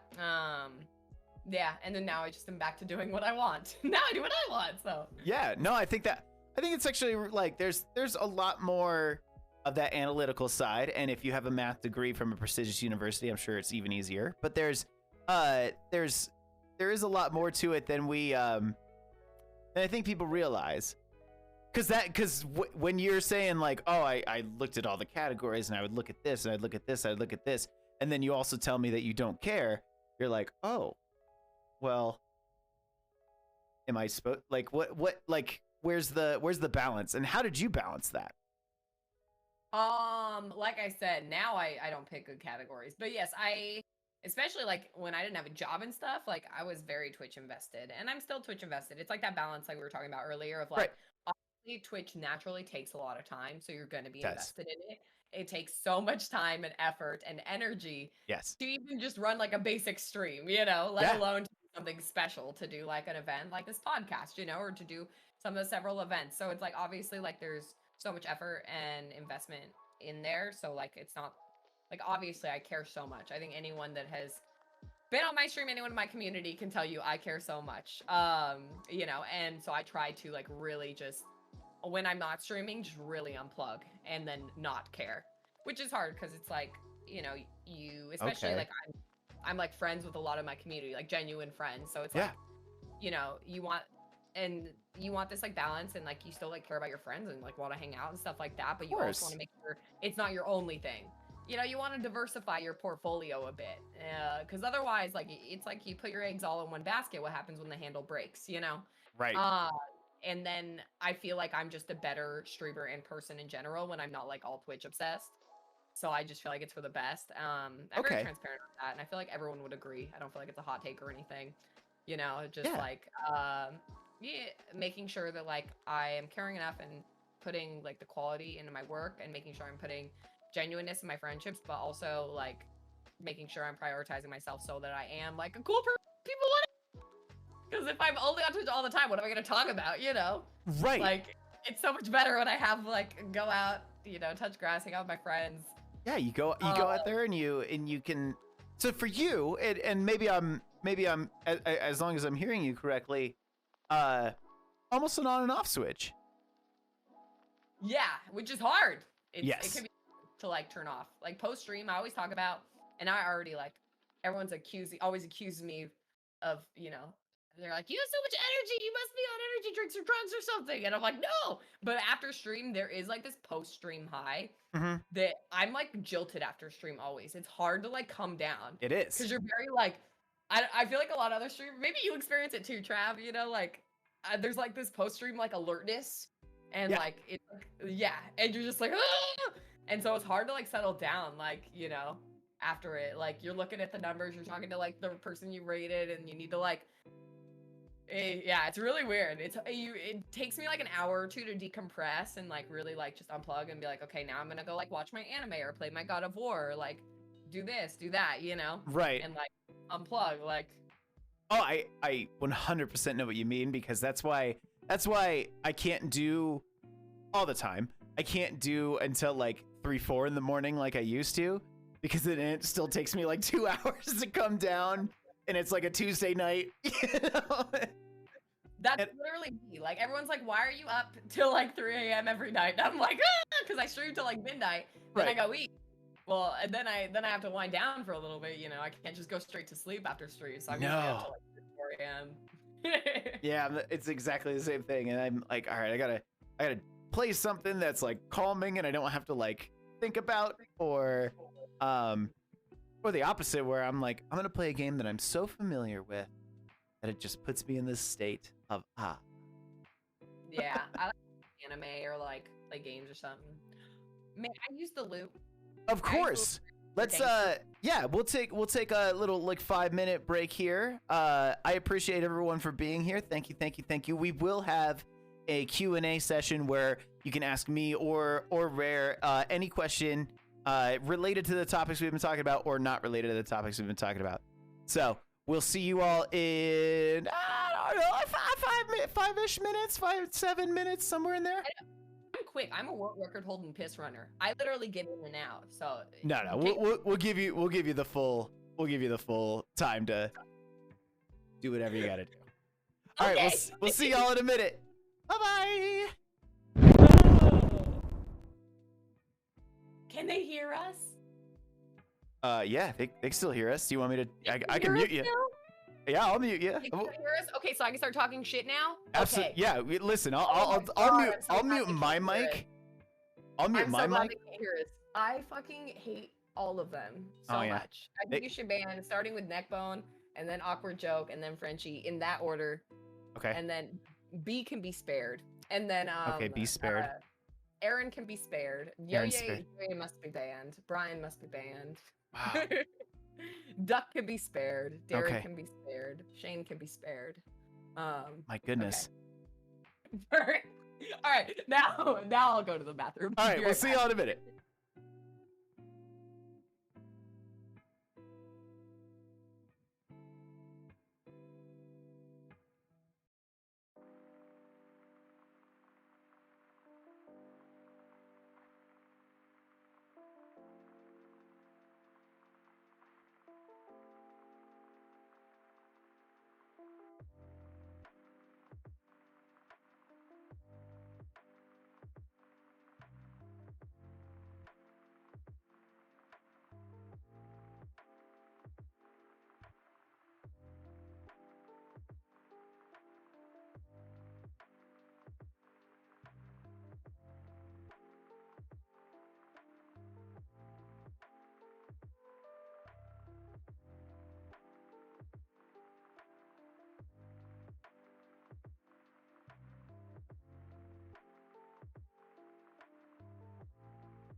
All right, let's do this. My mic's hot. My mic's hot. They can hear us. Are you ready to go? I'm ready. Let's do it. Hi. Hi. I'm back. I am also ready. Yay. I got. This has been fun. Thank you for having me. Hell yeah, dude. Have I been a good guest? Listen, does it cancel each other out if we're both going to steal each other's clout? Like, listen. Yes or no question, Trav. No. Like, does it cancel out if I'm also trying to steal your clout? I'm not trying to steal clout. I'm just here to be a good guest. No, I think you're doing great. See? Told you, chat. You're doing wonderfully. Yay! Thank you. And I can't. I don't think. I don't know. It's if we're both out to just ladder climb, right? Excuse me. Sorry. You're fine. If we're both just out to ladder climb, right? Like, does it? I don't know. I'm just trying to be someone's +1 of the partner party. Oh wait, that wasn't allowed. Yeah, they didn't have +1s. I thought that was weird, personally. I didn't go, so right. I went to TwitchCon the area, but I didn't go to the actual con. Oh, okay. Yeah. TwitchCon the area. Yeah, I went to San Diego to hang out with people. I didn't go to the con. San Diego's awesome. I heard the partner party was fun. I heard it was also fun. There was I like all I think when I go to San Diego, and this is just total side note, total personal story, was I went to when we went to San Diego, Shy, my partner, is like a super like hyperactive, very like jumpy, pretty anxious person as well.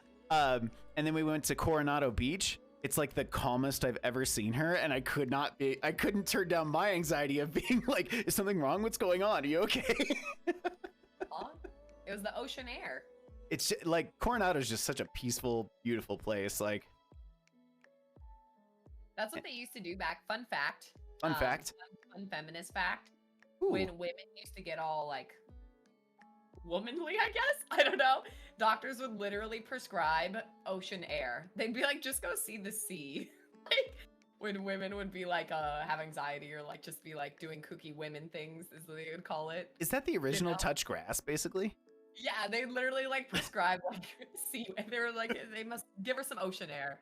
She needs to clear her head. I like that. Like, have you considered nature? Yeah. Honestly, like there are a lot of kids since coming back from the kind of COVID restrictions that we've had. A lot of kids like kind of lost touch with like going outside. I've done a lot of sessions just like taking laps around the building. Yeah. And like they've come down from like full on panic attacks, just come outside with me. Let's take a small walk. We can take it quiet. We can go out and yell. It doesn't matter because we're outside. Yeah. It's incredible. It's incredible. Speaking of therapy, have you ever done therapy? And you don't have to answer if you don't want to. I have. Are you currently in therapy? I'm not. I probably should be. What is your experience with therapy? I am a therapist. Please don't insult me. I'm kidding. Go for it. I could probably use a little correcting. No, I love therapy. I think everyone could benefit from therapy. Anyone. Like at any point in your life, I don't think therapy ever hurts. My best friend was going to be a therapist for a long time. Mm-hmm. Yeah, so he has a lot of experience in it too. So I talked to him. It's not the same as like talking to someone licensed and stuff, but sure, of course.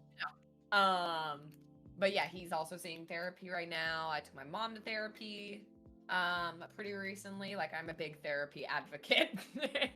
Hell yeah, that's great.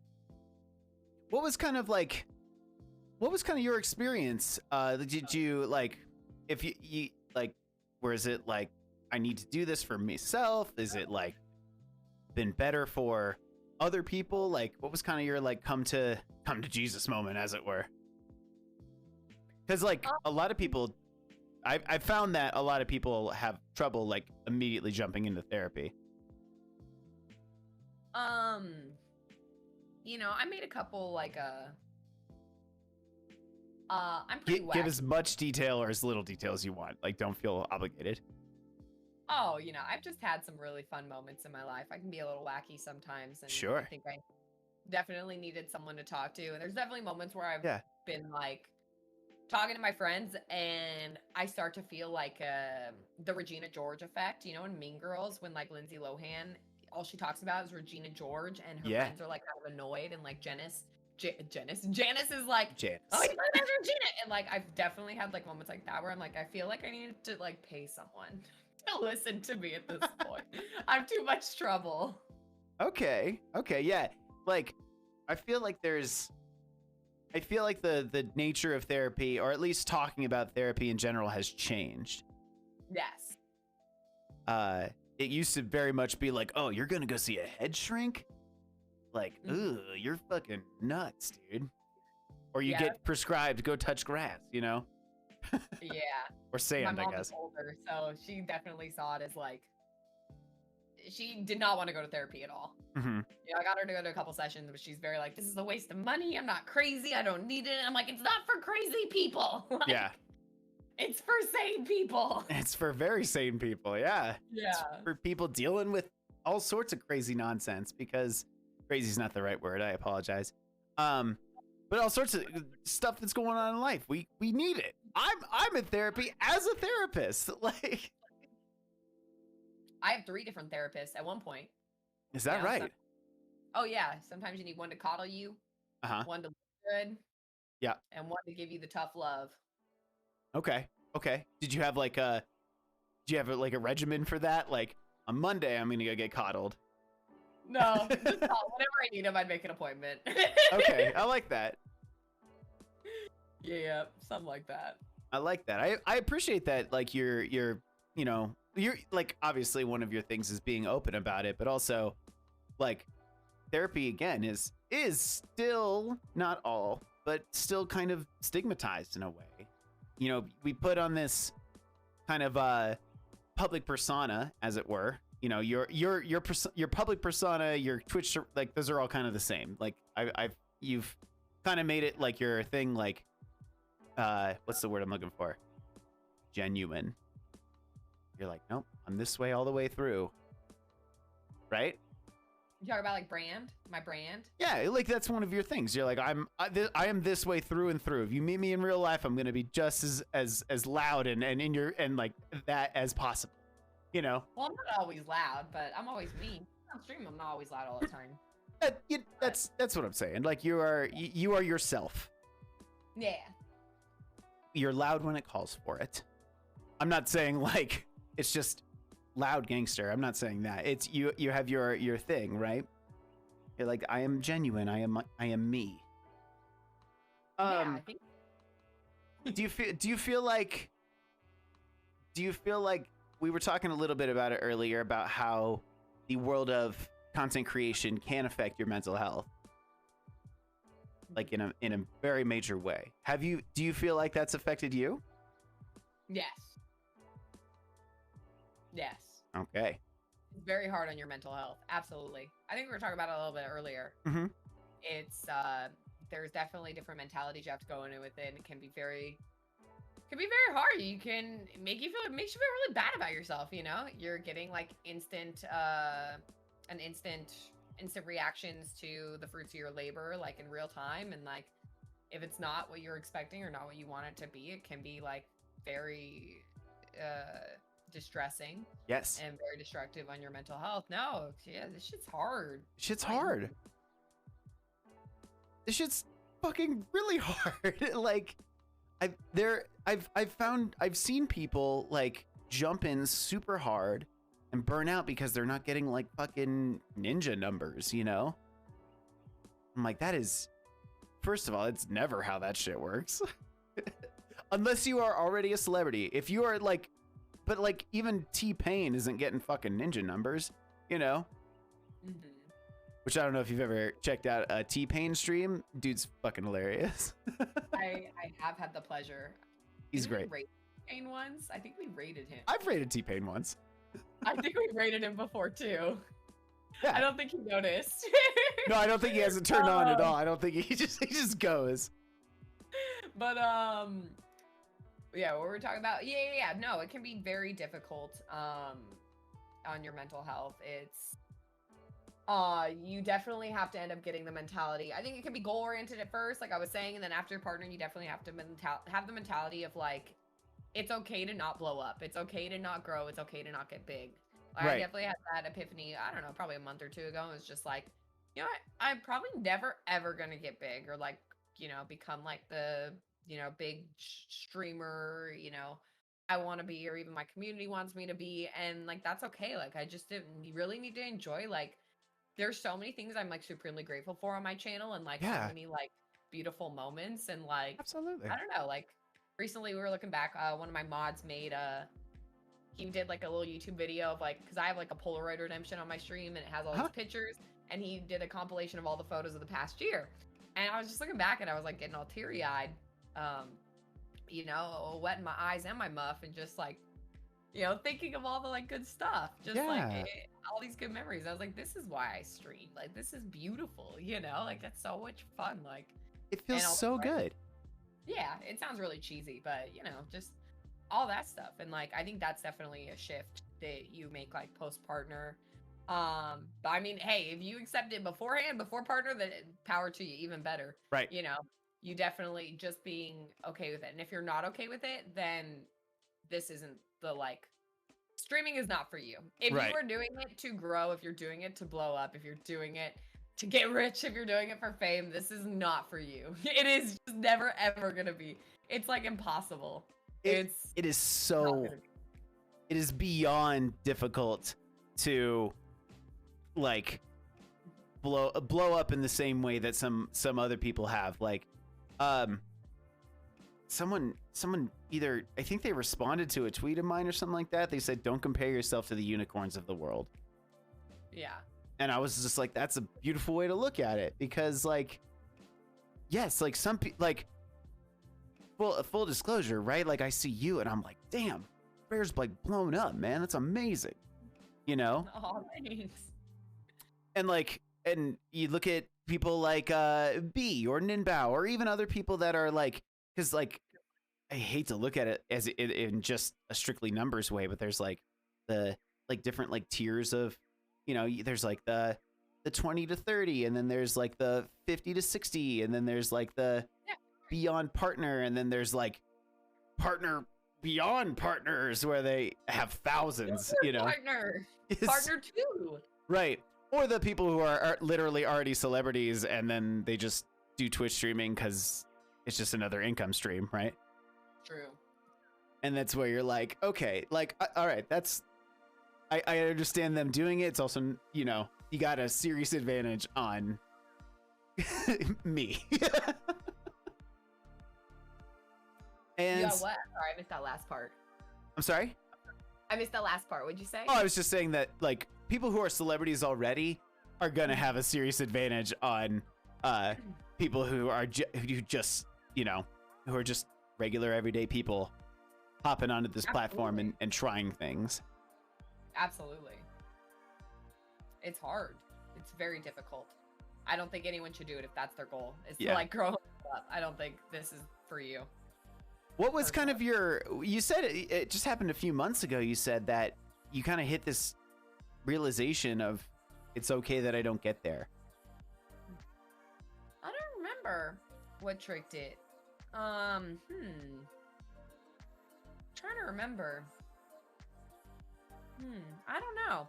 I think I was yelling at I don't know. I think I was yelling at Chad about something. Okay. I think because I have one of the most supportive communities ever. I know everyone says that, but I really feel like I do. And I feel like my community believes in me more than I believe in myself a lot of the times, you know. Heard. And you know, a lot of times they're like, oh, you're gonna make it big, you're gonna blow up, you're gonna do all these things. And like I think then I was just like, you know, I don't need that. You know, like I don't need to blow up. You know, I'm happy, just I'm happy here, you know. I think it was something like that, you know. There was just like this that to me sounds like gratitude. Sure, yeah. We were just talking about that. I was telling my chat, they need to learn a little bit more gratitude to me. So, very similar. You should be more grateful. They don't know how good they got it. I could turn on sub-only mode. You should be thankful. I tried. The mods are in cahoots with the rest of the chat. All right. Do you know how many times I've turned on emo only mode? Because the way I see it. Yeah. You know, I think it should be as was in the Bible. All right. Okay. When people started getting mouthy to God, you know, building the Tower of Babel, he shut that shit down. He did. He said, all right, no more language for you. So I was doing the same thing as we're told. Right. You know, I was like, okay, no more language for you, chat, if you're getting mouthy. And then I went to emo only mode, but the mods are in on it. So the mods can turn off emo only mode. So then I had to get rid of the mods. But it's just the whole thing then. And then, yeah, so it didn't work out. Tower of Babel beat me. We had to go a little more like Trials of Job style and really just like test them every single day. Yeah. Exactly. Test them all the time. Exactly. That's and forgive me for this question if you don't want to answer, you don't have to. Did you grow up religious? Not really, I guess, but my parents were old. My dad was 70 when he passed. My mom's 63. So they're very traditional. Got you. Okay. Conservative. We went to church when I was a kid, but no, not like super religious household or anything. I didn't like go to Catholic school or anything like that. Got you. Yeah, no, since you mentioned Tower of Babel, I was just like, that's something that I learned about, but that's because I was, you know, we were Lutheran, we were Catholic light. So we were you know, and then I also had to go with my Jewish family to synagogue or temple on Saturdays. So I got like double and like two different perspectives. That was wild. Oh, so you know all about it. No, I like making Bible jokes because everyone gets them. I feel like a lot of people have like a base knowledge of like Old Testament stuff. So I make a lot of like Bible jokes, like, you know, and not like in an offensive way to like people that maybe. Not that I think any really religious people hang out on my Twitch channel where I'm talking about giant anal gravy dumps. And, right. But if there were, I usually just do like a lot of like Bible comparisons because a lot of people get them. It's like something that's like very. It's pop culture. Yeah, no, there's a lot of like definitely like the Old Testament specifically that's very just like ingrained in the pop culture world of like, you know, like Trials of Job, but in, you know, different forms. And yeah. I did not ban Jesus on my stream. That's a rumor. Salacious rumor. You know, performing miracles, like that whole thing is all. Noah's Ark, right? Everybody kind of knows about that. Like that. A lot of that stuff. Mm-hmm. No, that's fine. I was just curious because I was like, oh wow, Tower of Babel is a little more of like a one of those, a little more niche, we'll call it. Oh, well, thanks. And I was like, oh, how fun. What can I say? I'm well read. Versed. Richard. Yeah. I'm a well read lady. I'm Bible versed. Yeah. Uh-huh. I'm a fair maiden. Maidens wait at heaven's gate, as I was taught when I was a kid. Exactly. You're gonna have to offer my father 2 cows for my dowry. 2? I don't know if that's religious or anything. I think that was in the Bible. That's if I full on bought you. I think that was a little different. For like hand in marriage, like dowry. I don't know. I mean, I had to not only buy you, but I also had to, you know, also prove that extra part, I guess. Yeah, I think that's like Pride and Prejudice, maybe. Anyway, back to Twitch stuff. Yeah, if I want, you know, our families to own property together. Exactly. Not you, me specifically. Ah, of course. That's Pride and Prejudice right there. Do Stardew's cows count? Yes. I think so. I also have your blue chickens. I never got a blue chicken when I played Stardew. I'm jealous. Also, you got like dinosaur chickens and shit. Man. Wow. Impressive. Oh yeah. Spoiler alert if you haven't played Stardew. Oh no, I played a little bit. Okay. There's blue chicken. Sorry, spoilers. I didn't mean to spoil. I didn't know either until Draco, Travis, other Travis. Travis spoiled me. He took Travis 1, so I'll just take Trav. I think that's a fair trade. Travis and Trav. Yeah, I feel like that's because at least that way when I hear my full name, I know I'm not in trouble. That's true. Has there been anything that you felt like, and going back to just a few of these other ones, have you felt like there's been anything that's really hindered your kind of creative process? Like, has there been anything that you've like jumped into that you were like, oh, I'm really excited to try this new thing, and you're like, holy shit, this sucks, or anything along those lines? Hindered my creative process. So you're acknowledging I'm creative. I never said you weren't. I very much enjoy your content. So you hear that, chat? Just another notch on my belt. I'm stealing clout by being nice. Anyway. Hindered my creative process. I'm not a creative person by nature. I feel like there is, for one RareGangster, there's probably 200 more creative people in the world. I think that's probably the ratio. Sure. And so usually what I'll just do is I'll just take something that's already pre-existing and then I'll put my own spin on it, and then usually that works. So, like, for example, I have an upcoming event that I'm going to be doing. It's like a Family Feud style game show, but it's going to be with Twitch teams, you know? Yep. So I'm not creative. I'm stealing another, like, existing IP, but I'm doing Twitch teams, you know? Is iteration not creativity? I guess maybe it is. I guess kind of. I don't feel like it's very creative because you're, like, pretty much stealing something that exists. You already have a blueprint for it. Sure. I guess maybe it's creative technically. Because you're just iterating. That's the difference. You don't feel like I get like a yellow card for copying? First of all, I don't understand soccer, so what do you, I don't even know what you mean. But I think a yellow card's a foul. I don't know. Yeah, but it's like a warning. They're like, don't do it again, and then they let you keep playing. Yeah. But yeah, so is that not like creativity in a nutshell? It's just iterating on what is like. You and I are not the first fucking Twitch streamers out there. I'm a white dude with a podcast. Do you think I'm the first one? Give me a break. Like, for sure not. And like, I wouldn't. Yeah, that's what I'm saying. Like, I don't consider myself very creative. I feel like I just take something and then I just do it like my way, and I think that's enough. I think that's fine. I don't think there's anything wrong with that at all. Yeah. I wouldn't consider it like being super creative. Maybe I'm just being hard on myself again, who knows.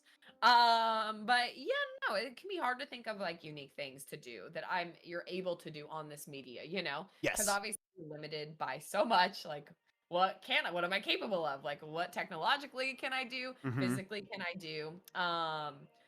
So yeah, like sometimes I just have a hard time thinking of ideas, and I'll usually peruse like pre-existing things and be like, okay, how can I twist it, make it a little different so I'm not like copying directly, but like just like an homage to it. So I did like you know, a lot of my events, like Whose Ass Is It Anyway is obviously a play off like Whose Line Is It Anyway? Right, of course. You know, and then you got Truth or Drink, which is a play off Truth or Dare. And you know, I do a lot of things like the Twitch Bachelor is like also just like ripping off like pre-existing like property, and then I just do it like, you know, that way. So it's still fun. So I feel like to answer your question, I don't really like, I never had like a creative process to like you know, get stumped by. But I do get stumped by like, you know, I get plateaus just like anyone else. Yeah. And then it's hard to know what to do. I was talking about Shady Joker earlier because like he's at the 50s plateau. I feel like the 50s plateau is really hard. Like, that's where a lot of people get stuck. That's where I got stuck. And when that happened for me, like I started like doing all my events, and I like did my first 24-hour stream kind of like broke me through that and getting like that exposure in the daytime that I usually don't get. Yeah. I've been doing like things that are different. Right now I'm in another plateau. I feel like it doesn't seem like it because I do a lot of events and stuff, and you know, that definitely help my CCV, but like, sure. I feel like I'm definitely in another plateau where I can see like I have the same, like, it's honestly like a blessing and a curse, because every single day, ever since like October, you know, when the Twitch numbers have like dropped in general. Always. Like summer, I was doing great. Like, you know, all that time, like everything was like popping off. Everyone was having fun and stuff. And then around like October, November, when holidays and like numbers started dropping for everyone, you know, I like my follower percentage is like I have the same almost exact number of people click into my stream every stream, which is like an honor because it's like, wow, like No I have doubt. such a reliable community that's like going to be there every it's literally like the exact number. I like would give or take like, you know, a standard deviation of like 5 to 10 viewers, like For sure. still like the exact number of people click in. I don't know if that's common. Like I haven't compared to other streamers. Maybe I should. Like I said, I try not to like get that invested where I'm like calling up like, B, what is your followers percentage number? You know, like oh, imagine. Oh, so geez. I haven't compared it. Huh? Imagine just being like, hey, listen, I need to know. Oh yeah. Yeah. So I have like the exact number of like people come in, which I think is like a blessing that like I have this like amount of people that are gonna like be there no matter what, you know? I think that's like fucking cool. Yeah. Definitely like I'm recognizing that I'm in another plateau and I'm just like now I just don't care. Like yeah. I definitely could be playing different games. You know, the games I'm playing, none of them are good categories. I haven't played like a good category game in a while. So I could do different things. I don't know. I think I've stopped caring as much about like being creative and about doing things to push my growth. Which is probably bad. I'm more like interested in doing different things. Like I really want to start doing like this TikTok series where I do like cosplays and cocktails and I make like video game inspired cocktails.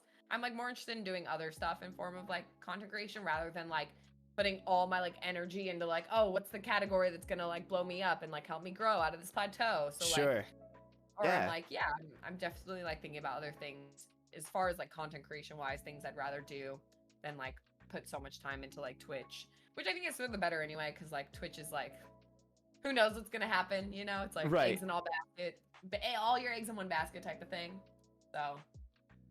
So actually, one of my things on here specifically was the eggs in one basket piece, right? Yes. So I mean, fuck, like you flip on Twitter at any point in the day, and you're gonna get somebody with like a streamer tip of some kind.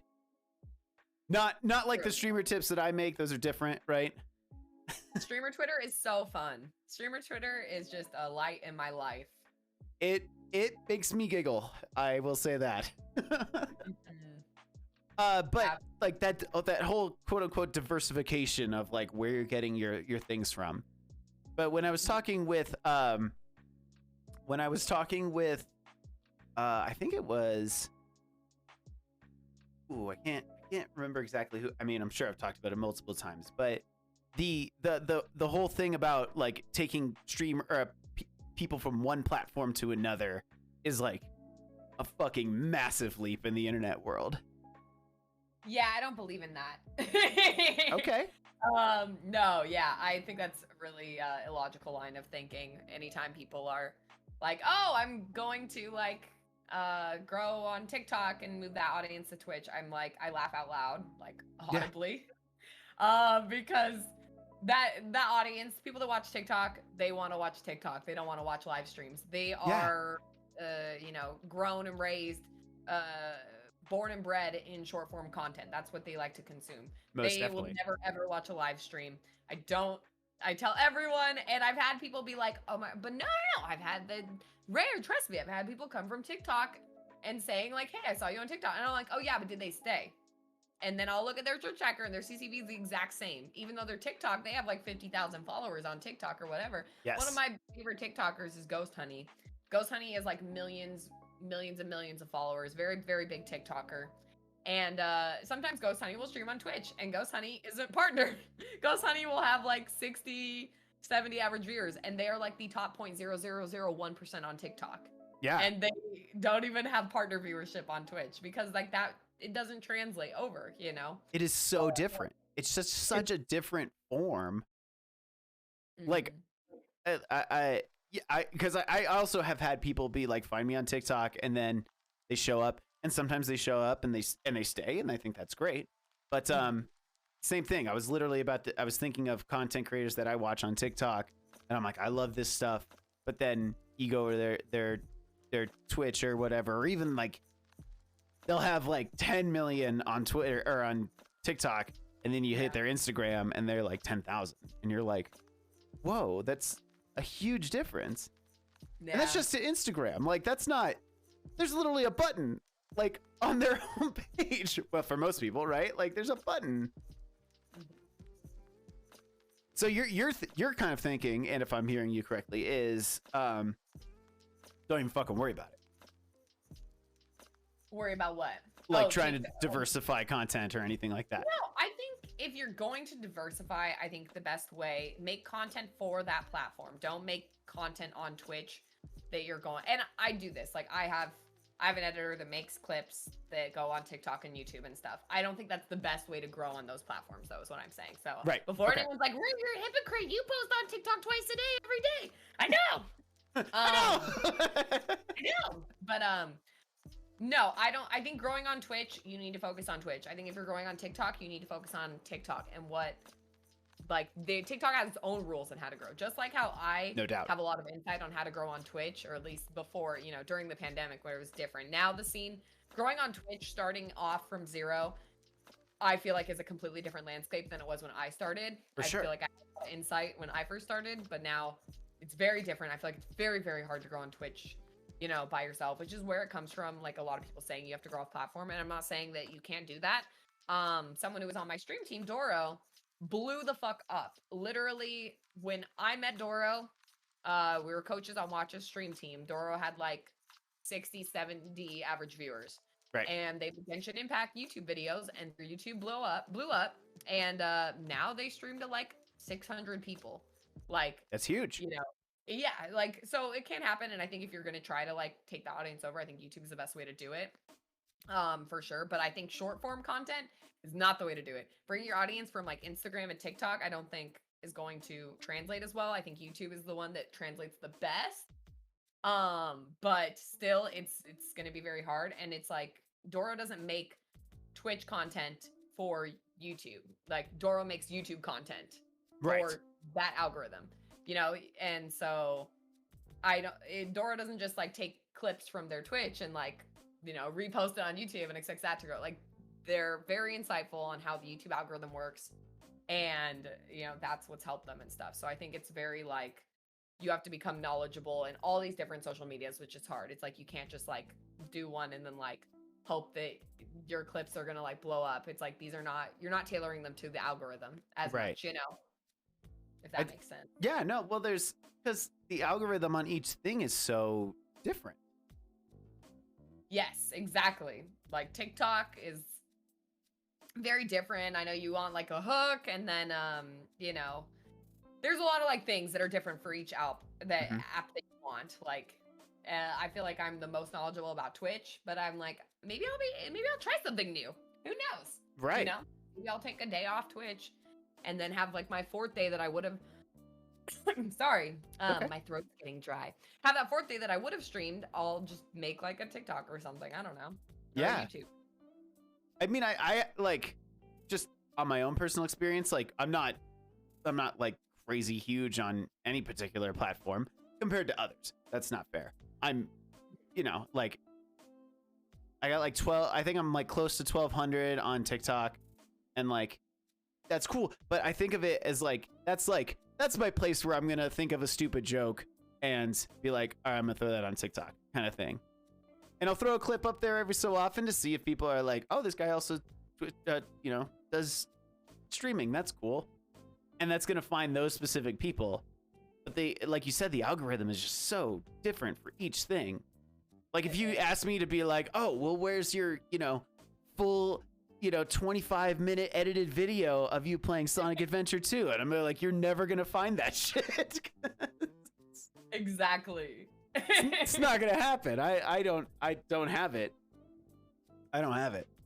And that wouldn't do well on TikTok anyway, No. So it's for the best. You need to tailor content specifically for each one. Yeah, and the plus, like TikTok, because of its short form comedy nature, at least what I've found is it's short form, so everything also on it is short form. Like trends do not last. Yes. So either you got to get in quickly, or you just skip it. Like there's very few like trends that stick around forever. You know, when TikTok first started, I think there was like a trends would last a little longer, but now it's just like, what's next? What's next? I don't presume to know the first thing about it. It's hard. I don't have time to be doing it. TikTok requires a lot of content, and like you said, very quickly churned out. It seems really hard to me. It's different. So I don't know. It's so different. Yeah, I can't imagine. I think I might like delve into that or something and just like see what like a little like cocktail making series could do, and then like maybe I could post that on YouTube too. But I don't know. I'll have to figure it out and learn. Like I had to learn Twitch like from the ground up too. Like I had no knowledge of Twitch beforehand. Didn't know anyone on here or anything, and I had to like learn trial and error. So that's kind of how you have to like, you know, approach all these other social medias and stuff. Do you feel like that's the same for Twitch as well, as just straight up trial and error? Exactly. Yes, I feel like there's obviously an algorithm. I think there's things that you can do. I don't think it's 100% luck at all. A lot of people are like, oh, it's all luck. And I'm like, no, it's not 100%. You know, the people that find success work hard and they usually do something right, you know, whether they fumble into it by accident or on purpose. I do think that's fair. That part's fair. Yeah. Yeah. I do think luck is an element, you know, luck is an element in all things, but right. No, I think there is definitely things that you can do that are good for viewership on Twitch, and you know, I'm sure any streamer, you know, maybe yourself, like will notice that certain streamers play the same game, you know, maybe there's one game. I know Final Fantasy X is a big one. I can't vouch for that. You know, by my metrics, I always thought Final Fantasy X seemed like not a good category, but I know a lot of people say Final Fantasy X. A lot of people do that for growth. So I don't know. That one's hugely popular game, even if it's not like by the metrics, you know? Yeah, I don't know. I haven't tried it myself, but I played the game off stream. I played all the Final Fantasies, but I haven't like streamed it or anything. I like that. Yeah. But yeah, no, there's like all these like games that I feel like are part of like the algorithm that can help you grow, that like are always going to have a constant flow of people browsing in the category. Like, you know, my most discovered games were probably Elden Ring and Final Fantasy 14. Okay.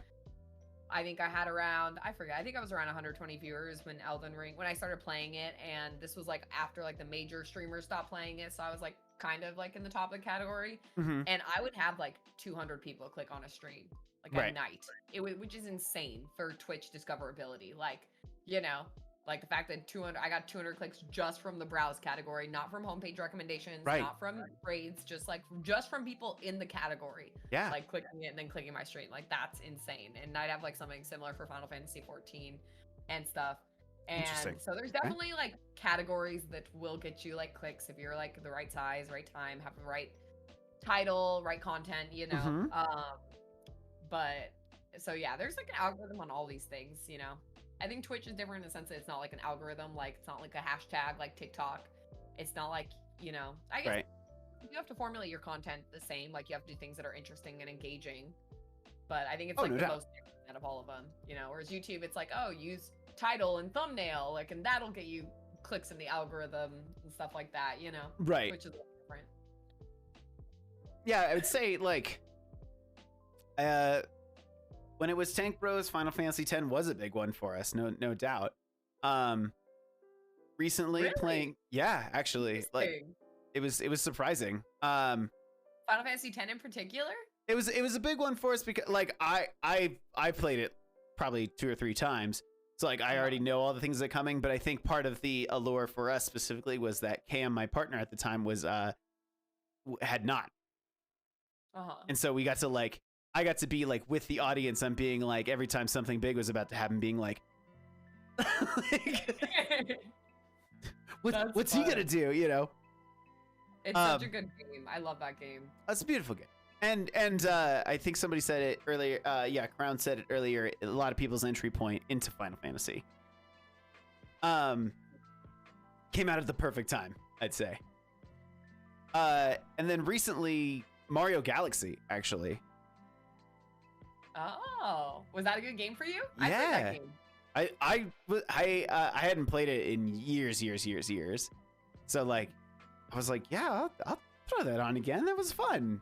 And by the way, that game's like 20 years old. Oh wait, did I play Odyssey or Galaxy? I think I played Odyssey, not Galaxy. Odyssey's the most recent one. Yeah, I don't think I played Galaxy. Okay. Sorry. Noted. But no, Mario games are another great category. I did Super Mario 64. Mm-hmm. I played the game before. I grew up playing that game, so I did a 120-star run to make it a little different and stuff. But yeah, I feel like Mario games are really good categories usually. So yeah, I can definitely see that being a good one. I think I was surprised because I heard a lot of people don't like Galaxy. So I think that was my surprise.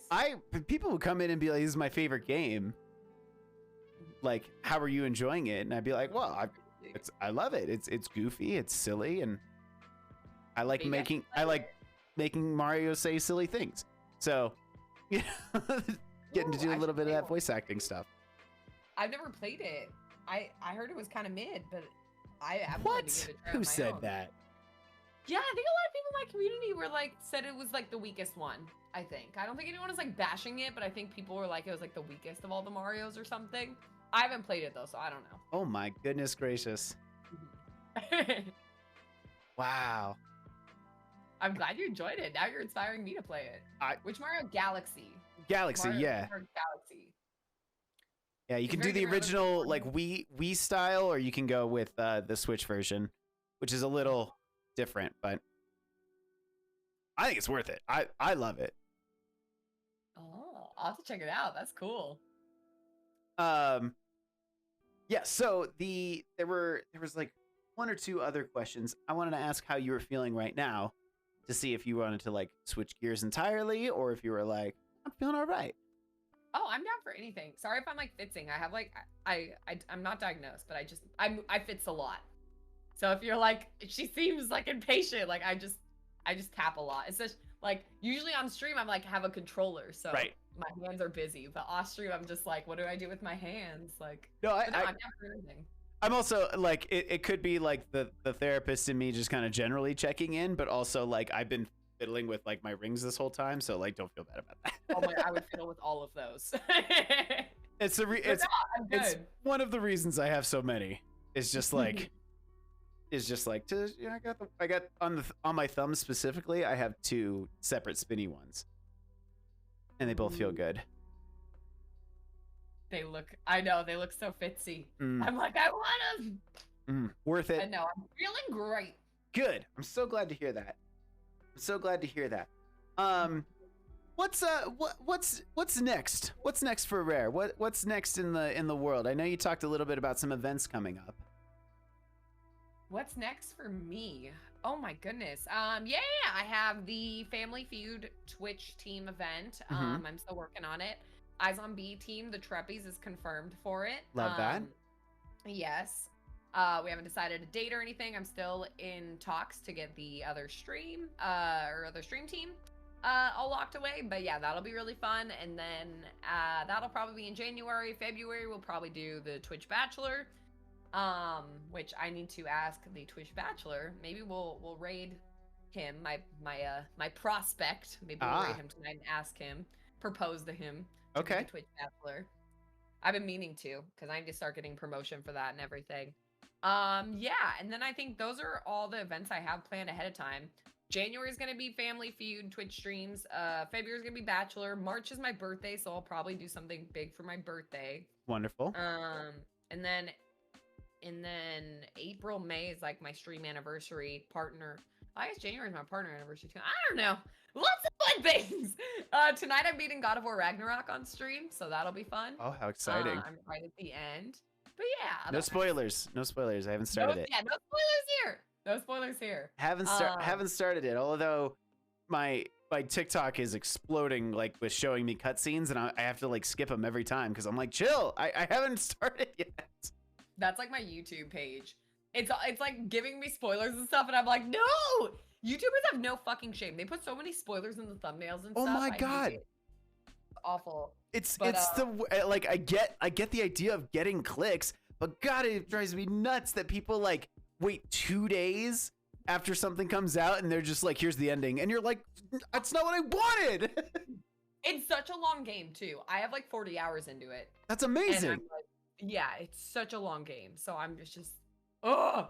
So I'm really excited. So yeah, those are all the things I had planned for me. But amazing. Yeah, I don't know. Nothing too crazy. Just playing games and chilling, relaxing. I like to think of I like to work my streams the same way I work my bar top. You know, just make sure everyone's having a good time. Has got a cocktail in their hand, if they're of age, of course, and then just chill, shoot the shit. Yeah. Yeah, and it's a really good time to you know, just be you know, you get some, there's of course anniversaries you can make a big deal if you want to, or you could be like, yeah, I've been doing this 3 years. And everyone's like, oh my god, you can do something big. You could be like, I'm gonna play Mario Galaxy. You know? I haven't thought of anything. That's what you were asking about creativity. I'm like, oh god, what am I gonna do? I don't know. Last year I did this card game and that was really fun, but that VOD didn't survive the night, so I should probably do something where the VOD can survive the night. Oh my gosh. We'll see. Is there like a story there? What do you mean? VODs get deleted pretty frequently on my channel. They don't last. I blame chat. Ask them. You can ask these losers. You know, it's all them. I blame them. What do you mean? Why? I'm so curious. Frenchie. Oh no! Sometimes someone will do something that I just rather would not have up on the channel. You know, doesn't look into sponsors. That's fair. You too. That's fair. Yeah, that's fair. It. Nothing crazy. Great. Well, I love the fact that y'all have such, you know, like it's cool to have such like a close bond, and especially like because you're a late night person. Yes. And it's sometimes really hard to form bonds with, because it's like I'm streaming when a lot of people, not everybody, but a lot of the world is asleep still. Yes, I mean you get a lot of more lurkers. Discoverability is way lower at night. I think it's proven. I think Twitch Tracker releases information or something that the lowest viewership Twitch has in a 24-hour period is going to be at 1 a.m. PST.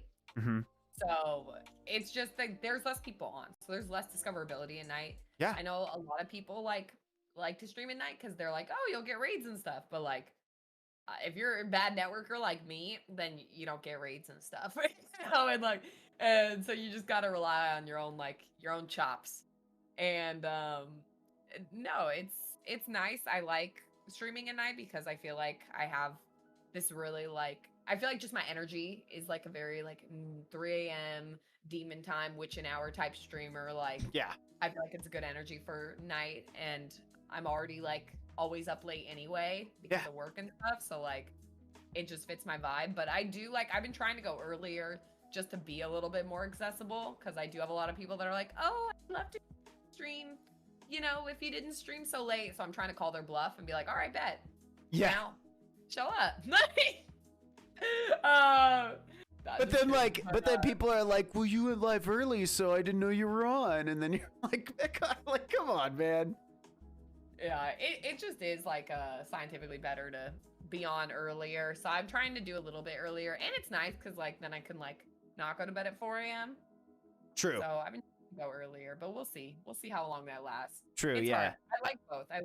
I like being on super late, but I also I'm it's probably for the best to start a little bit earlier. Oh God, I'm in the same exact boat, because I'm like, all right, I can get home, I can relax from the day, and then kind of get into the kind of weird headspace that I need to get into for streaming, which is make a joke of everything. But then there is but I if I do that, if I come home straight from work and start streaming, I don't know how people do that. I used to do it. It was really hard. I have zero idea how anyone would do that, especially if I have a really shitty day at work, kids are, you know, really off the walls or whatever it is, and I'm just all of a sudden you know, and then I have to come home and switch gears, and oh man, I can't even imagine.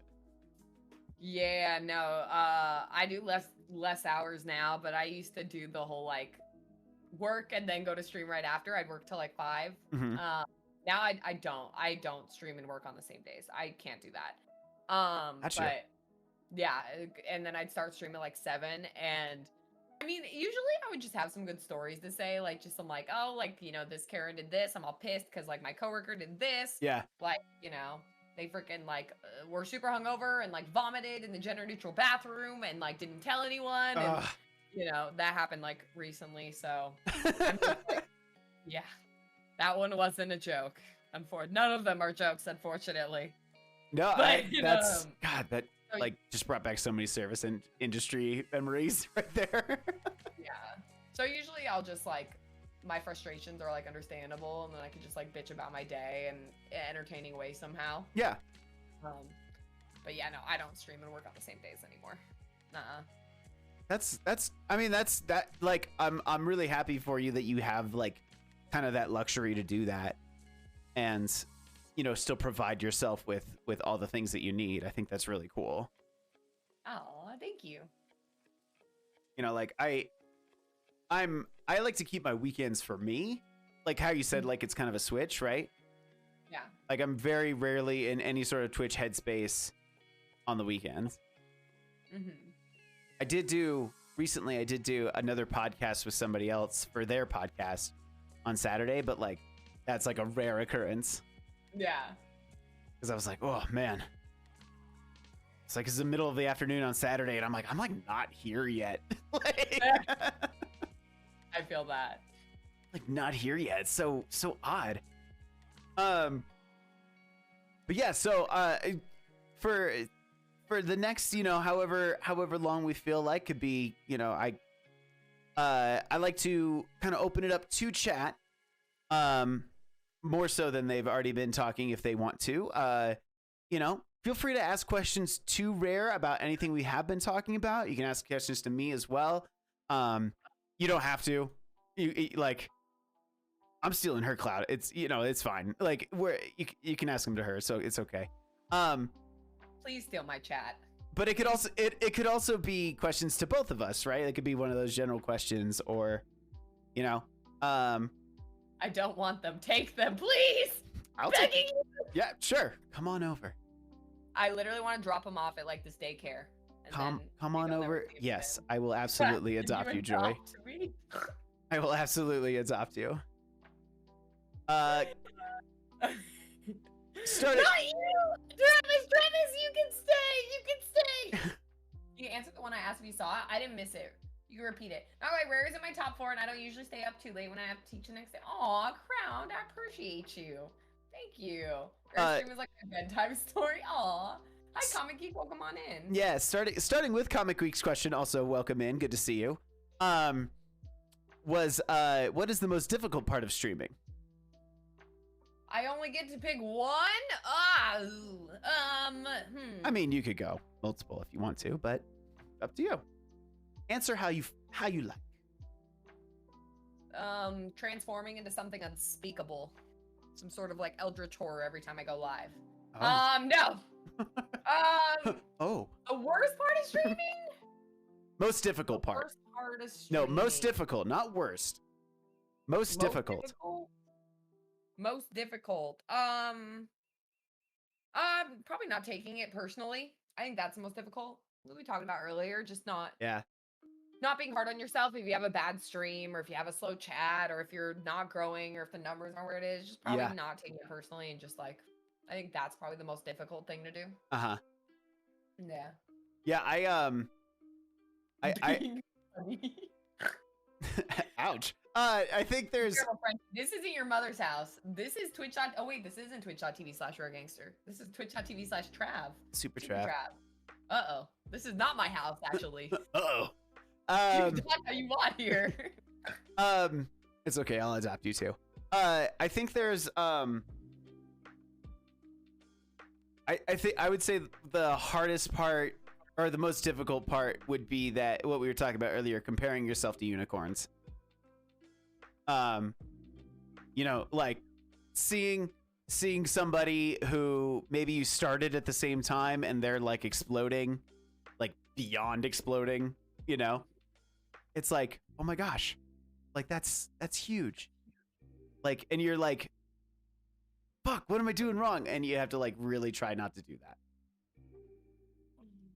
And I think that's really difficult. Also, something that's really difficult is also having Killer Draco in here because everybody calls him Travis, and that's my name. It's Killer Draco. I fuck up all the time. It's Draco? That's like the Ninbao thing. God damn it. All right, Draco. Got it. Nailed it. Yes. I'm pretty sure. Not Draco. It's Draco. Noted. But I always do that, so I'm trying to just call him Travis. Usually I call him Draco, but I've been really bad about saying Draco instead of Draco, so I've been trying to call him Travis. Oh, but yes, if it's Draco, I'll just call him Travis. That's probably way easier. I know. I'm trying to remind myself too. I'm gonna say Travis, and then I'm gonna be like, huh? The question that Crowned had earlier was a question for everyone. If you were to spend time learning to speedrun a game, what would it be?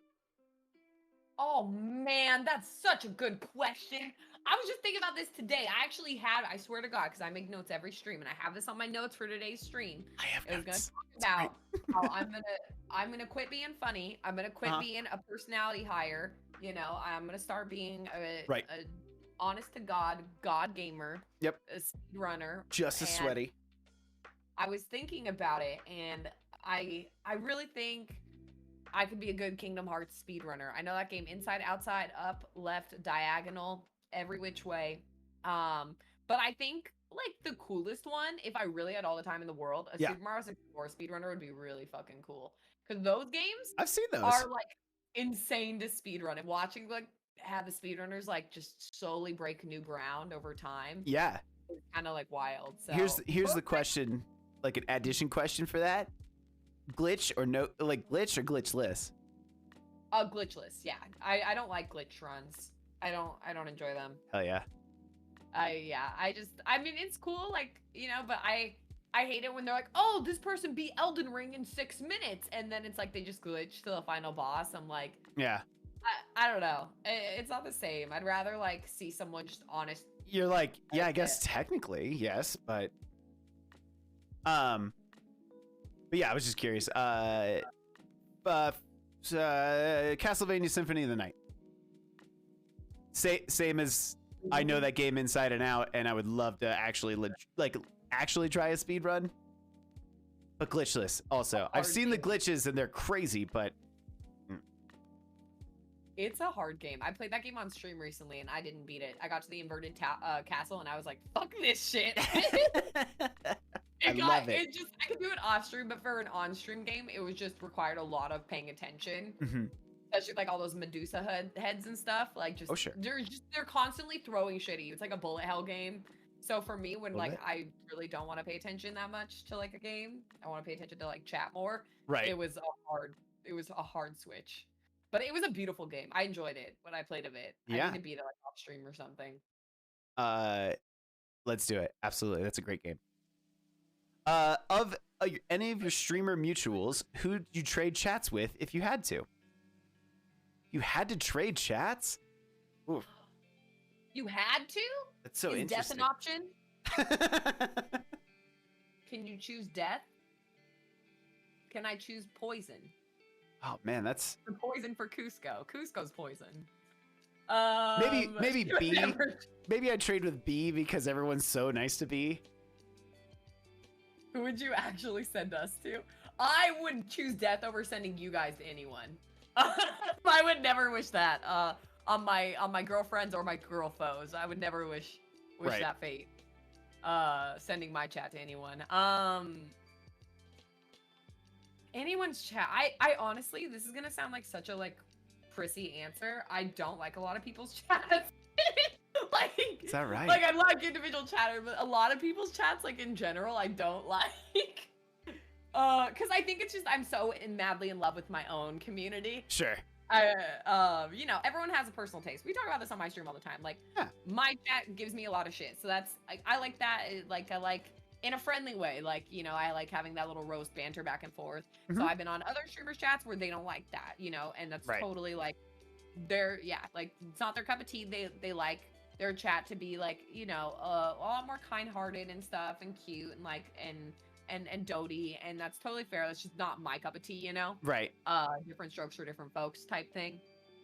I could have anyone's chat.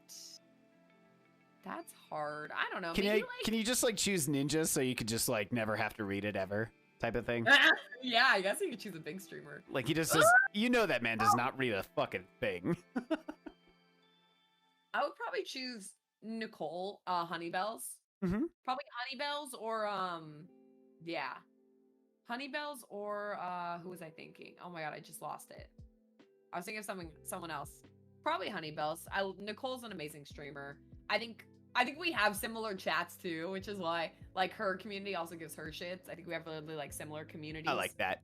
She's a way bigger streamer than me though. She's huge. But I think we have very similar. I met her IRL. We've hung out. Like she's really fucking cool. That's awesome. Yeah, I love her. But yeah, probably her. I think we have like she has the most community most similar to mine. I think. Next question. On the opposite end, what is the most rewarding part of being a streamer? Give us to Kara. Well, you know what? If y'all want to find a streamer who has sexy tattoos and follow her and watch her streams, then go watch her streams. I'm not gonna stop you. I also think she's beautiful and funny and talented. Anyway, what were we talking about? The next question was on the opposite end of it. What is the most rewarding part of being a streamer?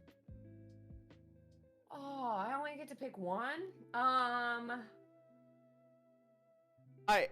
got the same answer as you. It's just not as I'm not gonna assume. I just love meeting new people, man. I love the coming together over this common thing, and then we get to talk about all the different facets of it and get to know each other and like do something that we all love together. Man, that's my wholesome answer.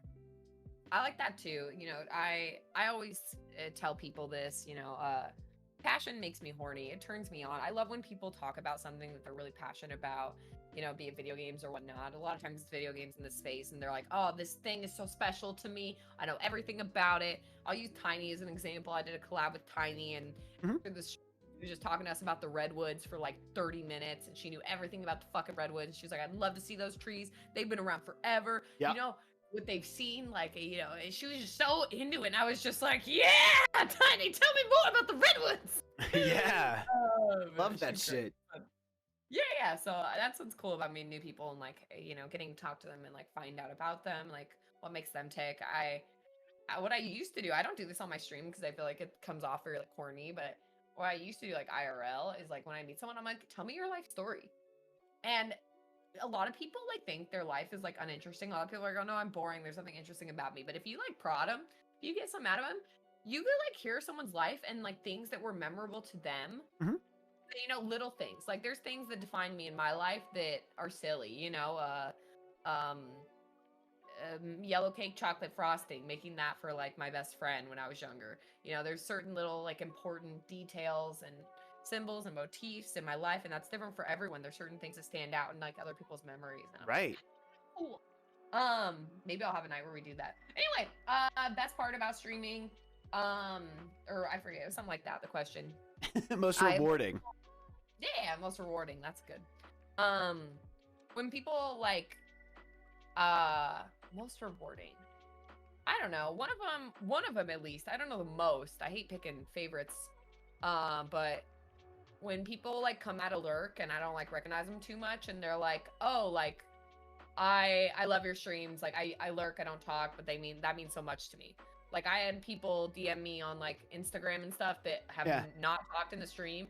They showed me their like Twitch summary year end or Spotify Wrapped or whatever. And you know, I was their number one and they had like several hundred hours watched on my stream. Yeah. And I didn't even know they were there, you know? And I'm just like, it's hard because like, you know, obviously I have like, you know, I probably have like 100 something lurkers, but a lot of times you're just like, oh, it's probably people that just like fell asleep or like people that are just like other streamers maybe lurking on my stream, or, you know, it doesn't really like, you don't really think like, oh, that's an actual person that's like sitting there just listening, enjoying this podcast style. Like, it doesn't like talking. Like the majority of like viewers on Twitch don't talk. Like any stream you go to, lurkers are the whole backbone of this thing. Exactly. Like, but it's hard to like realize that. I feel like because a lot of times we focus on like the chatters and stuff and like have that as like the measure of our success, you know, or like, oh, if my stream's chatty, it's a good stream. But it's like, no, there's a lot of people that just like that'll come out of the woodwork and genuinely enjoy my stuff. Like a few months ago, I don't know, maybe it's like a year ago, I had this lurker who literally only said like one thing on the stream ever. Tipped me $250 and was like, I always put on your streams when I'm writing my book. And it's meant a lot to me to like listen to your streams while I write my book and blah, blah, blah. Amazing. And that was it. And they were I haven't seen them since. They said one thing like a month ago or like a week ago or something. Oh my gosh, that's amazing. But yeah, and I'm just like, wow, that's like, you know, that stuff when people say that like my streams mean so much to them, and it's like, you know, I don't know, that's really nice. Those are huge. Yeah, it was like maybe a month ago that I got like I just got this message that was just like, I've been dealing with a really deep depression, so I don't talk in your chat, but every time I'm coming in there, I laugh, so thank you. And I was just like, like, that's so nice. I know, and I was like, too nice. What do I do? You know? That's fucking cool. It was so nice. Next question was, if I recall correctly, I might need to scroll back up to it, was how would you improve your stream taking money out of the equation? How would you improve your stream taking money out of the equation? So like if I had all the money in the world, what would I do to improve my stream? Yeah, money's not an object. You can just do whatever you want. How would you improve it? Oh man, a boob job. Hell yeah. I'd start there. No. Hell yeah. Probably. Am I still here? Did Rare kill me? Not yet. Well, I definitely, if I had all the money in the world, all right, let's go all out. I'd have finest video and audio quality. I'd have one of those 8K cameras where I can like grab chat by the fucking cuff and hold them up. You know, it's like 4D, 5D. You know, when I spit into the mic, they actually feel the like mist of it. Oh, cool! Like a Honey, I Shrunk the Kids in the theater type thing. Exactly, Honey, I Shrunk the Kids. I love that movie. I love when they shrink and everyone's giant. Yeah, it's just really cool. Yeah, like seeing these giant people, I'm just like, that's. Oh, I love that. Anyway, love that. So you would technologically improve your stuff. Yes, back to what we were talking about. Yeah. I'd have all the setup stuff, best quality. I would do big like events. I would do like, if I had all the money in the world, I would do huge ass events. I already like for The Bachelor, I had a $500 prize. I'm not doing that anymore because I guess I put a lot of pressure on people. But I'm a generous person, and I feel like I have a very generous community, so I like to share that around to like help make my events bigger and stuff. Yeah. So I would do like, what's his name, Mr. Beast stuff.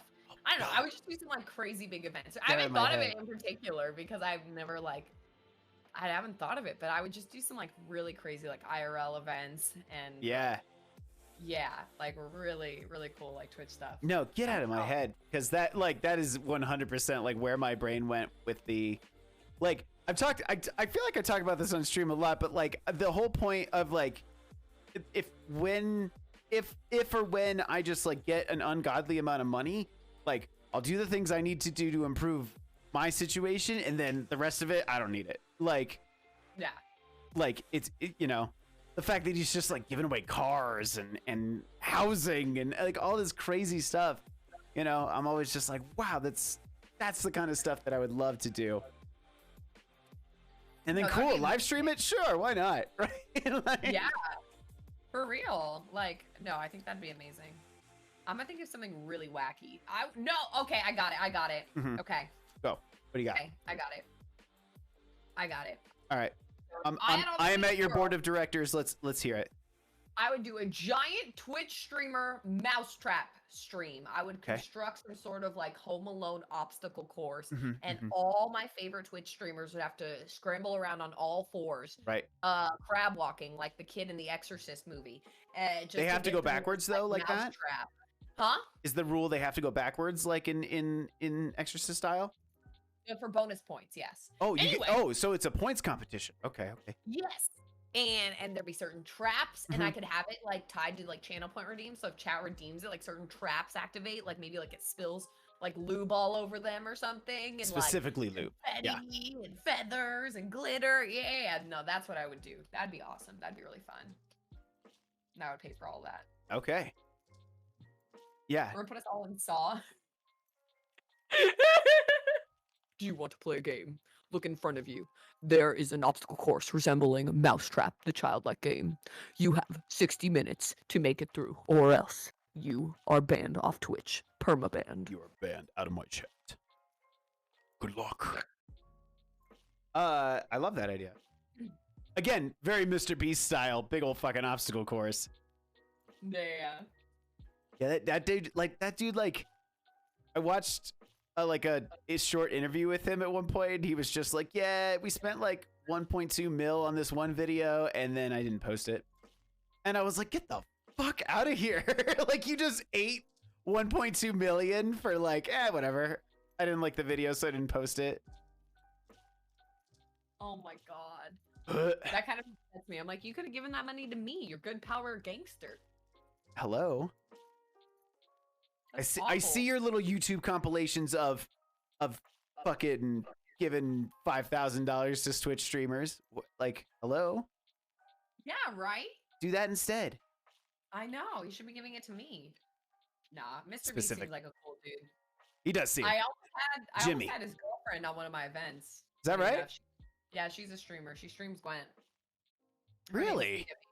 Yeah. No, she was gonna be on my first Bachelor event, but then she canceled because she was flying. She lives in South Africa, and okay. She was like, the date ended up landing on a day where she was like flying to America to like hang with him. But yeah, she was gonna be on my first Bachelor event. Isn't that funny? On Mr. Beast's probably private jet or something, right? Like, I didn't ask her. We didn't talk about Mr. Beast. I just knew she was Mr. Beast's girlfriend because Rashid, my bachelor, he's in the Gwent community. And right. So that's how he was like, oh, get her on. But I never was like, oh my god, how's, I didn't want to like be weird to her or anything. But no, right, that weird connection stuff. It would have been cool if she was on though. I would have loved to have been like, yeah, Mr. Beast's girlfriend was on my show. But yeah, she ended up not being able to do it. And now she's super busy. She does a lot of shit. She's really cool though. She's always really nice. Tell me more. She's really Tell me more about Jimmy. Yeah, no, I never asked her anything about him. But she seems like the person he would date. Like just a genuinely kind, like beautiful person who's also like plays a lot of video games. Hell yeah. That's awesome. That's awesome.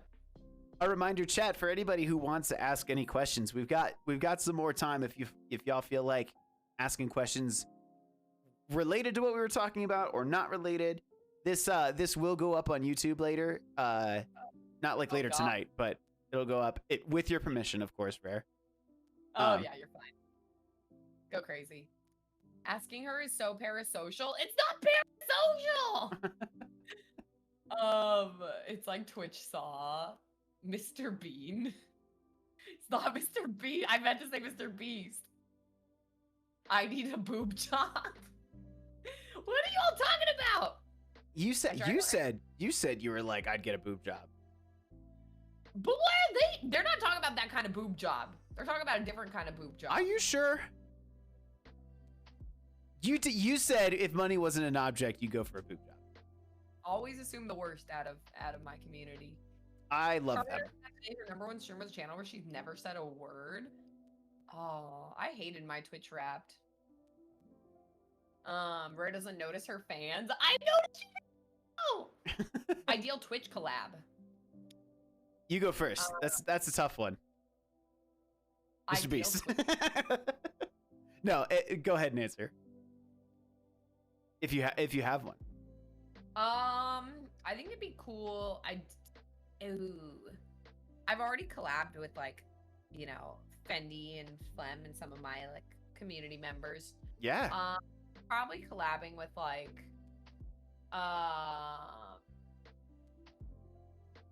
think Moon Monkey and Honeybell. Collabing with them would be really cool. Because they're like two streamers I really, really look up to. Yeah. And I think they're like really naturally funny and talented. I think that'd be really fun. Yeah. Just getting to shoot the shit with them, honestly. I'm like, can we just like hang out? We don't have to do a Twitch stream. Yeah. Can we just hang out? No, yeah, no content. Let's just chill.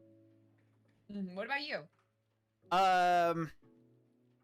Not to suck up too much. This was one of them. What we're doing right now was one of them. I was like, oh man, how fucking cool would that be? And again, not to suck up. No, shut up. I'm taking your clout or whatever. Man, that's tough because there's like some. Like, I don't know, fucking like T-Pain. Like, just to be like, I'm just hanging out with T-Pain today. Like, something along those lines I think would be really fun. That would be cool. Just to be able to say you're just hanging out with T-Pain, like playing fucking Madden or something, you know? Like I'm terrible at Madden, but I'm playing with T-Pain, so whatever. Like, what are you doing with your Tuesday type of thing? Yeah. No, that'd be iconic. I think like the big celebrities that would be really cool. I think Aaron mentioned it either earlier today or we've just talked about it in the past. Mike Shinoda from Linkin Park streams, and I would love to just do something with him. Like, way. Which I just streamed. Yeah. Oh, yeah, he'll cool. stream himself like either writing music or drawing, or sometimes he'll just like hop on for like an hour and just like answer questions. Which is like, I was like, oh man, how fucking how cool is that? Just to hang out with somebody that I looked up to for so long musically and still do and stuff like that. Have you ever like said anything in their streams? Yeah, I mean, it's another one of the streams that just flies by. Like, so he I don't know how he picks and chooses what he reads, but also if he's like writing music, he's not paying attention to chat like at all. He's just hanging out. You'd be surprised what they notice sometimes. I'm mod for a streamer that was very, very big, and Moist Critical made a video about him. He did the 2 challenge. His name's Jervalen, and when I started watching him, he had like 1,000 viewers, 2,000 viewers more, and just because I like challenge runs, and I would chat and stuff, but like, and I'd be like, oh yeah, he's not gonna, his chat would like fly by. I was like, he's not gonna read my messages or anything, Right. But I was there like every day for like 2 months because that's how long it took him to like finish the challenge. Right. And then he beat it, and he beat it with like, I don't know, 15,000 viewers watching or something, like insane amount. And then after he beat the challenge, I like still hung out with him because he like started doing another challenge, and I just like watching challenge runs. Yeah. And he recognized me, like, and he like VIP'd me. And wow. And I just kept hanging out there, and now I'm a mod there. He doesn't have like thousands of viewers anymore. He has like around my viewership now. He'll usually have like 100 to 200 viewers. But it was still like, oh, like you actually noticed, like, even though I was like, oh, he probably didn't notice at all. Like, yeah, it'd be super hard for him to pick out one message. I was like, oh shit, he did, and now I'm a mod there. It's wild. Like I've talked about it with Ninbao specifically, where we're talking about like partners and people who have like these big chats and stuff like that. It's like treat them like normal people and go in there, and if they notice you, great. If they don't, then that take that into consideration or whatever. Like he was like, can't say anything too. Like, or they just, a lot of times they perceive more than you think too. Oh yeah. Like, and like they just make mental notes of it, which happens to me too. Like a lot of times I read things, but I just don't say anything to them because like they're not questions, it'll be like someone, just making an observation, and like I still like read them in my mind. I'm a really fast reader. Like, yeah, same. In my mind, and then like people don't realize like you perceive a lot more than you think. Like we perceive a lot more than they think, Yeah. I definitely noticed the very specific, like everything in tonight, and it was going, and I was like, yeah, no, I see this all. Of course, we're like doing this, so it's like, oh, how much do I acknowledge of that? But we do notice, and like Ninbao was saying about like how he's like, if I could go into more chats and take away my partner badge, he's like he would. Yeah, he can. Can he? I have my partner badge anywhere. I think I had it. I think I have it somewhere. But yeah, wait. Look, I'll show you. I'm assuming they have. Yeah, you could take it away. It's an option. I had no idea. Yeah, here. So I can tell him about that because I also don't like my partner badge showing up. Yeah. I don't like it showing up anywhere. It depends. Some places I'll have it, but most places I won't. She's flexing it. I don't know. Watch. See, it's gone. Told you. Oh, that's very interesting. Mm-hmm. See, I don't. I've had people call me like tragic. I've been on tragic stream and she's like, "Where the fuck is your partner badge?" And I'm like, "It's cold outside." I'm like, he's shy. You know, I don't like having it. Yeah. Whereas Officer Partner badge in chat is like, "Oops, silly me had a battle thinking." No, I don't. I have it on like places where I already know people. Yeah. But new places, I like to take it off. I don't like people knowing. I was talking about this on stream and chat like judged me, but I have like a paranoia that like people are gonna, if I go in with partner, people are gonna think I'm just trying to steal their viewers and stuff. Right. And like, I know that's like really cynical to think, but so I don't like having it on. I mean, I think that's like a fair like thought to even have. You're just like, well, that's not what I'm trying to do. Yeah. But they're like, I've been like watching a streamer and talking with them, and they're like kind of like interacting with chat or whatever, and then a partner walks in and they're just like full attention and everything. Like it really is like a perception thing. Oh my god, yeah. People definitely treat you differently. Some people do. Yeah. Like everyone treats you differently, but it's really annoying. It's a big reason why I was like, regardless of someone's like status, like I want to reach out to people and have them on this show. And I've had people say no, and I've had people say yes, and I think it's been a really interesting, a little bit of a social thing to be like, am I just somehow magically gonna run into somebody who's like, I'm too big for you type of thing? And that's cynical, right? I think because I've also asked bigger streamers than me to be on my events, and I was like, okay, worst case scenario, they'll just say no. Right, they'll say no. Turns out, not the worst case scenario. No, the absolutely. Worst case scenario is they ignore you, and then you're like, I hate myself. Why did I even ask? Because I've had some streamers I look up to. I invite on my events, and they just didn't respond, and I get it. They're busy. I don't take it personally or anything. But I'm just like, oh, that's even worse. Like, but yeah, no, people treat you differently with partner. And I think it's really good that you just like treat everyone normal, Trav, because yeah, I think it's like, it gets really, it's obvious and it's annoying, and I don't know. I try not to say anything because like I don't want to I try not to assume the worst in people, you know? Right. I was talking to my best friend about it, and he doesn't know anything about Twitch, you know? He's right. like, he doesn't know anything about Twitch. And I'm like, yeah, like I was telling him this story of this person I've never talked to ever. Like, never said, I double checked if they sent a message in my chat. They never sent a message in my chat ever. Mm-hmm. They didn't follow me until like they saw me, you know, in this other chat. And then they were all of a sudden like, oh my God, Rare, I love you so much. Like, I'm a huge Rare simp, like a huge Rare fan. Like, oh my God, I love you so much. Oh my God. Blah, blah. And they were just doting on me in this other streamer's chat. Yeah. And I don't know who they are. And it makes me really uncomfortable. I don't like when people are like fake nice to me. Like, right. I like when people are nice to me. I think I was on Lindarius' stream, and because I've said this before, and she's like, oh no, I'm going to be mean to you because you don't like when people are nice to you. And I'm like, no. I like when people are nice to me. I go to a lot of streamers chats, like streamers that are really nice. I hang out with like, you know, Sweetheart Allie, Megan Hertz. I love them. I think they're super kind. I think they're genuinely kind. You know?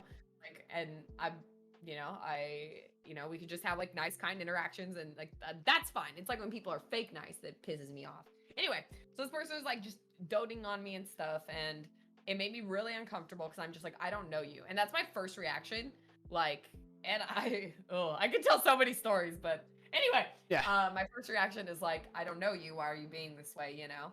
And you can tell though. There's like very much a difference when someone's like not genuine about it. Yeah, well, they made comments like, "Oh, I'm freaking out. Like, it's an honor to me, you know, just like treating me differently." I'm assuming because, like, yeah, they're like, "Oh, you know, you're such a big stremmer. Like, I'm freaking out to meet you. Like, it's an honor." Blah, blah, blah. And I'm just like, "Oh, I don't know you at all." Like, okay, cool. I think they also don't realize like you could literally go in and check if they've been in your channel and stuff. Yeah, they were literally like, I'm a huge fan. Like, they're like, I'm a huge fan. I love what you do, blah, blah, blah. And I'm like, you've never said a single word in my chat. Like, but anyway, I was telling Party, my best friend, about this, and he was like, okay, like, let them love you. He's like, why do you gotta be cynical about it? Like, if they say they love you, then let them love you. And I was like, oh, okay. That's probably a way nicer way to think about it, you know, rather than being. So I try to like be not cynical about it is the point. I try to not be the worst in people and just, you know, that they're being fake, but it's hard. It's a balance because, you know, I definitely do feel like people treat some partners different. And I think it's really silly because I think Twitch is like the least cloudy thing in existence. But yeah, no, it's out there. I'm sure being super Nimbao, I've told you shit like that too. I mean, even like people who aren't partners, like they're even in like the, just because we were talking about him earlier, the shady Joker range, right? That happens to him, you know, like that happens to anybody who's got like any sort of perceived, you know, celebrity status almost. And that check mark has such like a power for some people. I don't know. Well, tell your partner friends they can get rid of it. I get rid of it a lot. I'll shoot an inbound message. Yeah, be like, hey man, I don't know if you actually do this, but yeah, you can get rid of it on desktop. Maybe it's not on mobile. Maybe that's what Nimbao's thinking. But on desktop, you can get rid of it. They have an option for it. It's under chat identity, and then you could just hit none. You can just get rid of it. Yeah. I like that. I do it all the time. I don't like it. Don't like it. Yeah. Travis actually said the thing earlier of behind every username is a person, and I thought that was super interesting to think about too. Like it's true. Ooh. Agreed. Yeah, there's somebody back there. That's why, like you said, and like I was saying earlier, like the worst they could say is no. Like ignoring kind of sucks, but like you can just kind of assume we'll be like whatever. Like that, you know, they're so busy. You know, it goes into their requests or something. You know, or they do that thing where, like I do all the time, where I like thought I responded and then I forgot, and then later I look at the message and I'm like, shit, that was like 4 days ago. You know? Oh no. Aaron said a month ago, someone came into my stream and asked, does Eyes on B ever come to your channel? So awkward. That's so fucked up. That's so awkward. I would literally, yeah, no, if someone did that, like, I would call them out, like, for sure. That's, yeah, I don't know. I've definitely had other streamers, too, like, come in and I feel like be very, very friendly and try to, like, bait raids and stuff. And, like, I feel like I have a pretty good intuition where I can tell, like, who's genuine and who's fake. Yeah. And once they didn't get what they want, they stopped coming around, you know? And I'm like, okay, like. Oh yeah, I've seen it. I've seen it in other. I saw it in this one particular streamers. This person would come around right near the end of her stream every single time, gift her 5 subs, and be like, "All right, I gotta go. I'll see you later." And then you'd always see them streaming right afterward. And it was just, and I was like, "Are you like trying to pay for a raid? Like, what's going on here?" I believe that. When Rare asked me to be on her Clabathon, I ignored it. I assumed it was meant for someone else. What do you mean? No way! Oh my god, I was so excited to have you on. Trav to be on, but Trav said he was too cool for me. Oh my fucking! Said he was too clouded to be on my 24 hours. Too clouded. Yeah. No, incorrect. That's exactly what happened. I swear, I have the messages to prove it. I have the messages to prove it. I'm too clouded to be on your stream, and I was like, okay, I understand. It's kind of true.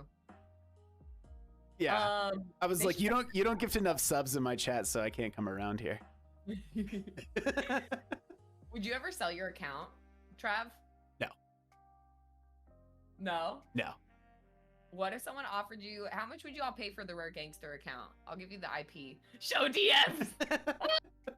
Anyway! My phone's right here! Next question! Next question! No, never. Never, never, never. No, I was out of town at the time. Actually, while your thing was going on, I was on a train. I was in a train. Yeah, I remember you said you were on vacation. Yeah, I was with family on a train going up to the mountains. So not only was I on a train in the middle of nowhere with no service, I couldn't like bring my whole streaming setup and stuff like that. Well, you should have. That's really disrespectful that you didn't. There's no Wi-Fi on that train. Around my 24-hour stream. Yeah, no, I'm an asshole. I know. Did Rare find her dignity yet? No, Skizzy, you're supposed to buy it for me. When are you gonna purchase me some dignity? It's usually on sale. I know, right? At Target. On Twitter. Hey. It's back. Did you see it? Yeah, I saw it. You can buy it again. Oh, please don't buy Twitter check marks, y'all.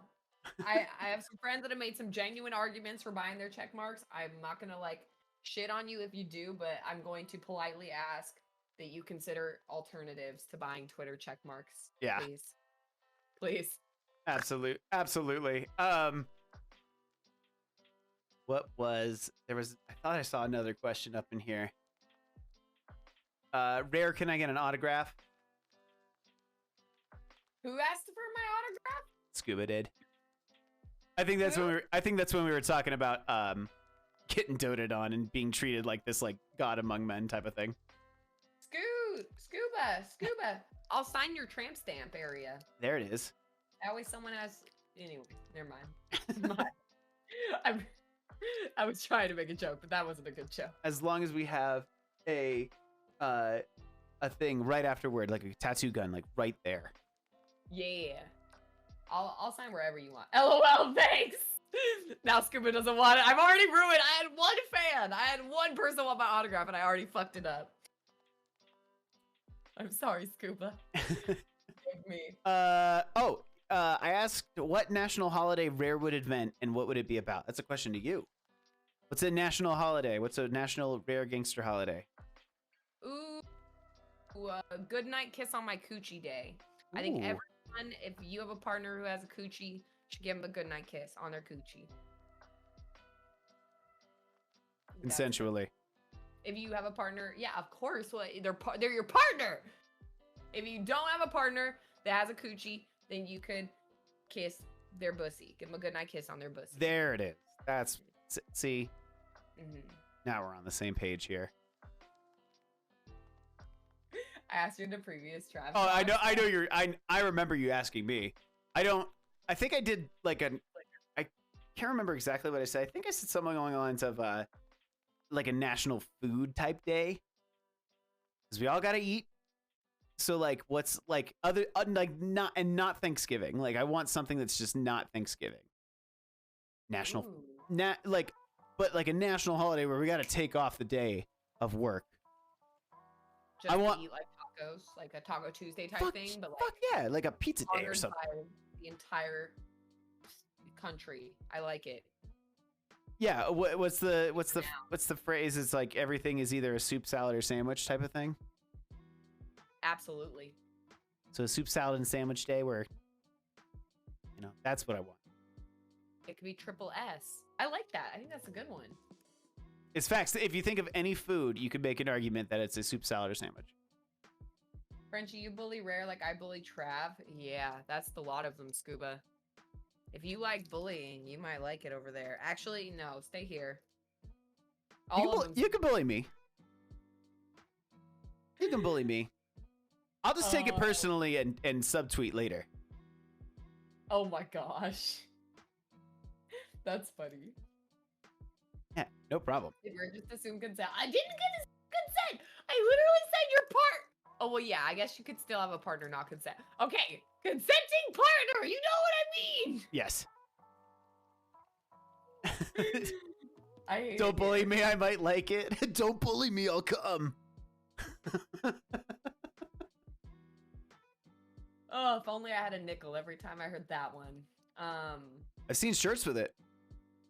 Problematic. I'm not problematic! Oh! Take him. I think we got time for like maybe 1 or 2 more questions. What do you think? Yeah, sounds good. Excellent. Any other burning questions? And in the meantime, that is Rare's Linktree. I think you should definitely check out all the things. I can't get a follow back on Instagram, but we'll get there. I don't follow you on Instagram? Oh, I don't know. I don't know. That was a joke. I wouldn't put it past me. Do you not? I don't know. I'm not on Instagram that much. I assumed you were. Since I tagged you, I assume I could, but I don't know. Oh, this is so awkward. Do you really not? Anyway, next question. What tips do y'all have for aspiring content creators? What are you aspiring to do, Comic Geek, in particular? Like aspiring to grow, aspiring to be happy, aspiring to get good? What in particular? If you're aspiring for growth, yes, I have a tip. And the same shit I tell everyone every time because I get this question all the time. And my answer is, number 1, pick good categories. Categories that are good for discoverability and appropriate for you guys. If you're like, Rare, but what's a good category? Please, I don't know. Go into my Discord, go into my Twitch Discussy tab, and go to the pinned messages, and it'll tell you exactly what I look for in a good quality category. All right, step 2. So you picked a good category. Now what?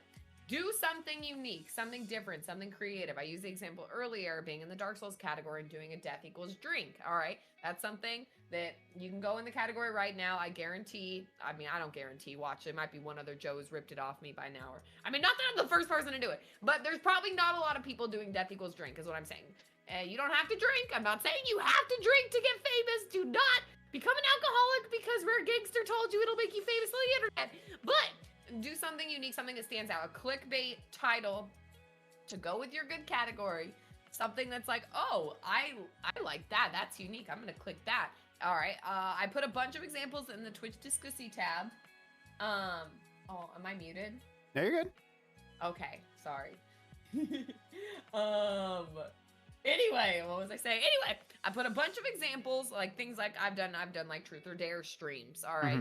Where like literally we play the game, but while we do it, like we do truth or dare. And I've done like Pokemon Nuzlocke challenges where every Pokemon or every chat member becomes a Pokemon. Well, there's lots of like little ideas and things you could do. That's my 2 advice. Number 1, category, pick good category. Number 2, be unique, do something different, do something creative, do something that no one else is doing. Make yourself stand out, because the problem isn't you. A lot of people think, oh, I'm just a shitty streamer, I'm a bad person, and I don't deserve success or whatever. No, it's the saturation. There is so much saturation in this space, in any content creation space. So you have to make sure it is your responsibility. It's not Twitch's job to get discovery for you. I know Twitch has shit discoverability. We all know it. It's no secret. All right, the cat's out of the bag. But what? Still, big scoop. It's still like it's your responsibility to do the best you can with what you got. If your goal is to grow on Twitch, you know? Yes. So, you know, you got to really take advantage of every tool in your box, every weapon in your arsenal, and make sure that you are doing the best you can to get discovered as well. Sorry, I ranted. What do you think, Trav? Your turn. I was just like kind of jumping on your thing a little bit. Iterate. Like, if you don't know exactly what you want to do, and maybe you're in the same headspace as Rare here, and you're like, I'm not creative, just do something similar to somebody else, but make it your own, right? I'm not the first dude to ever do makeup on Twitch, right? I know I'm not, because there are plenty of incredible makeup artists out there, as well as, you know, people who do it for a challenge or whatever, right? Like, I'm not the first dude to do it, but I was like, my partner's got Aaron, stop. No, don't stop. Never stop. It feeds my ego. My insatiable ego. But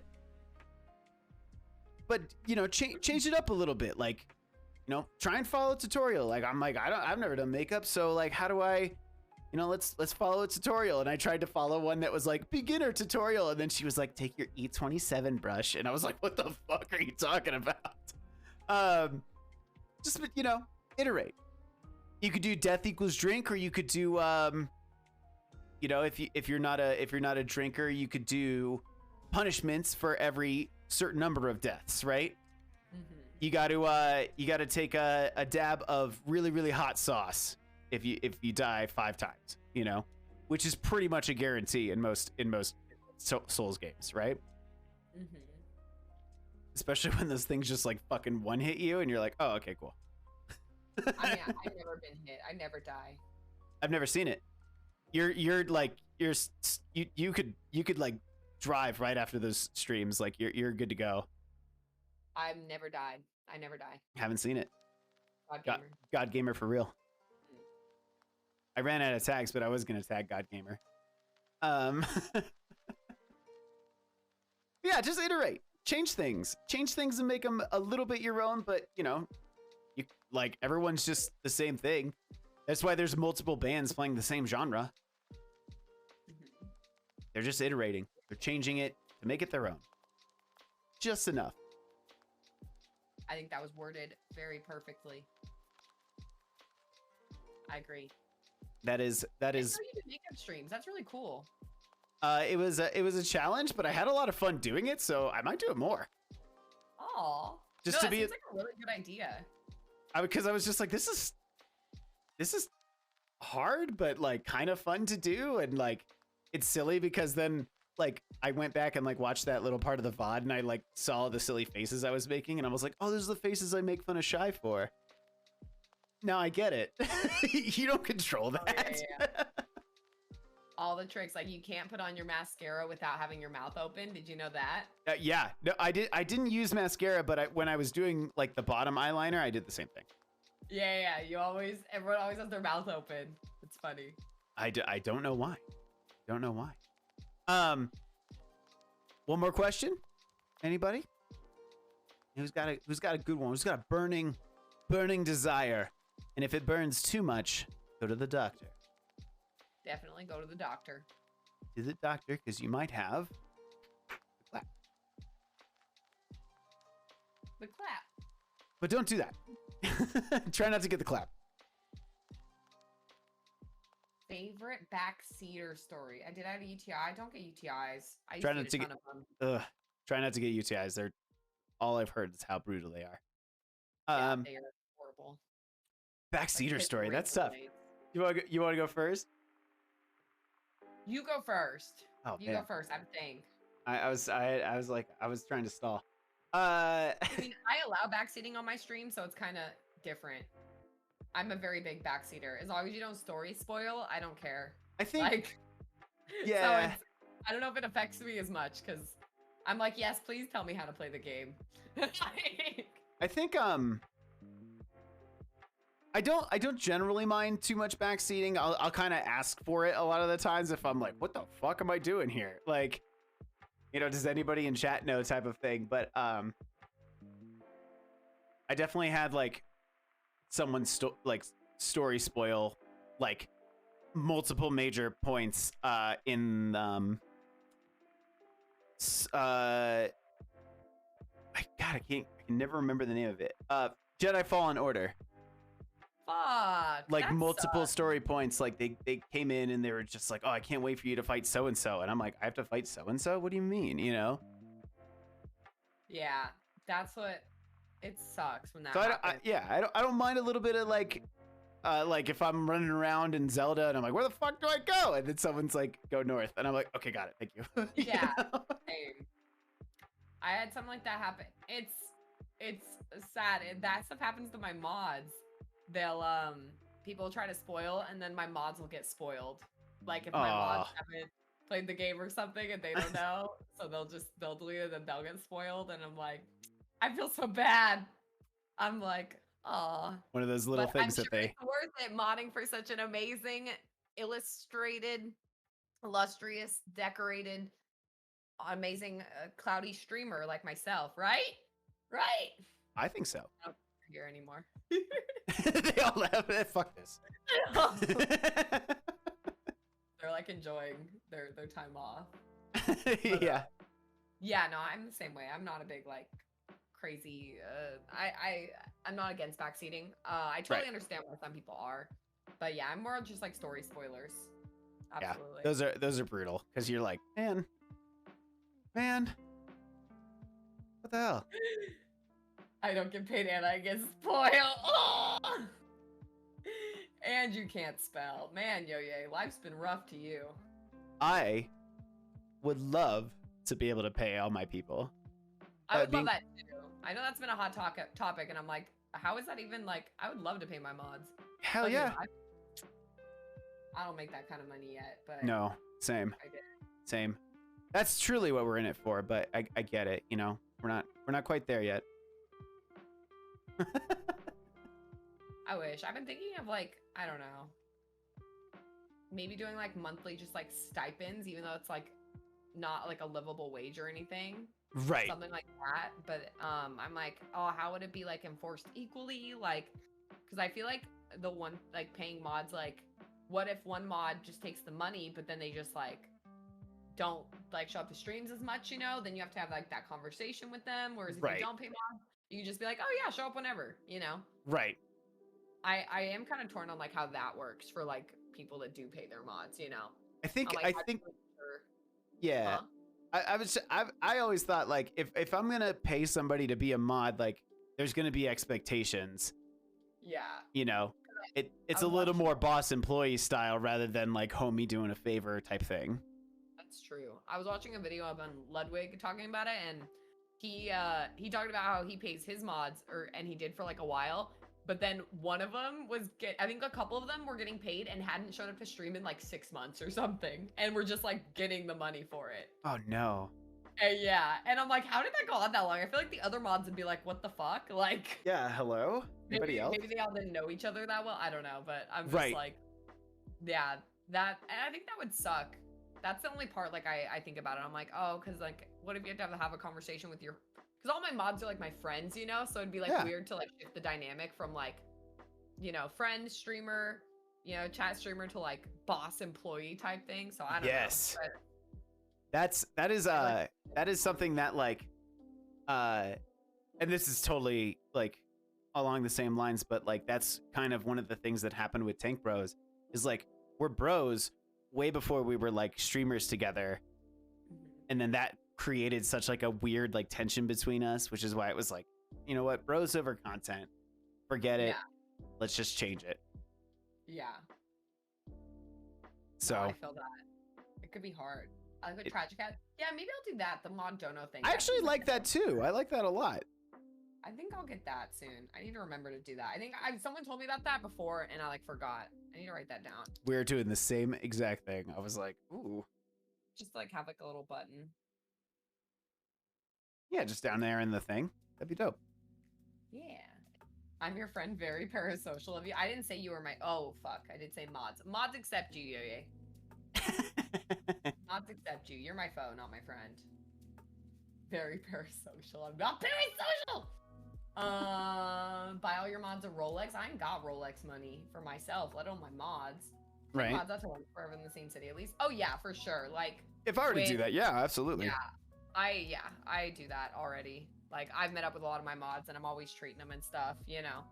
Like, I don't say like, oh, I'm treating you in exchange for your mod services. I'm just like, you know?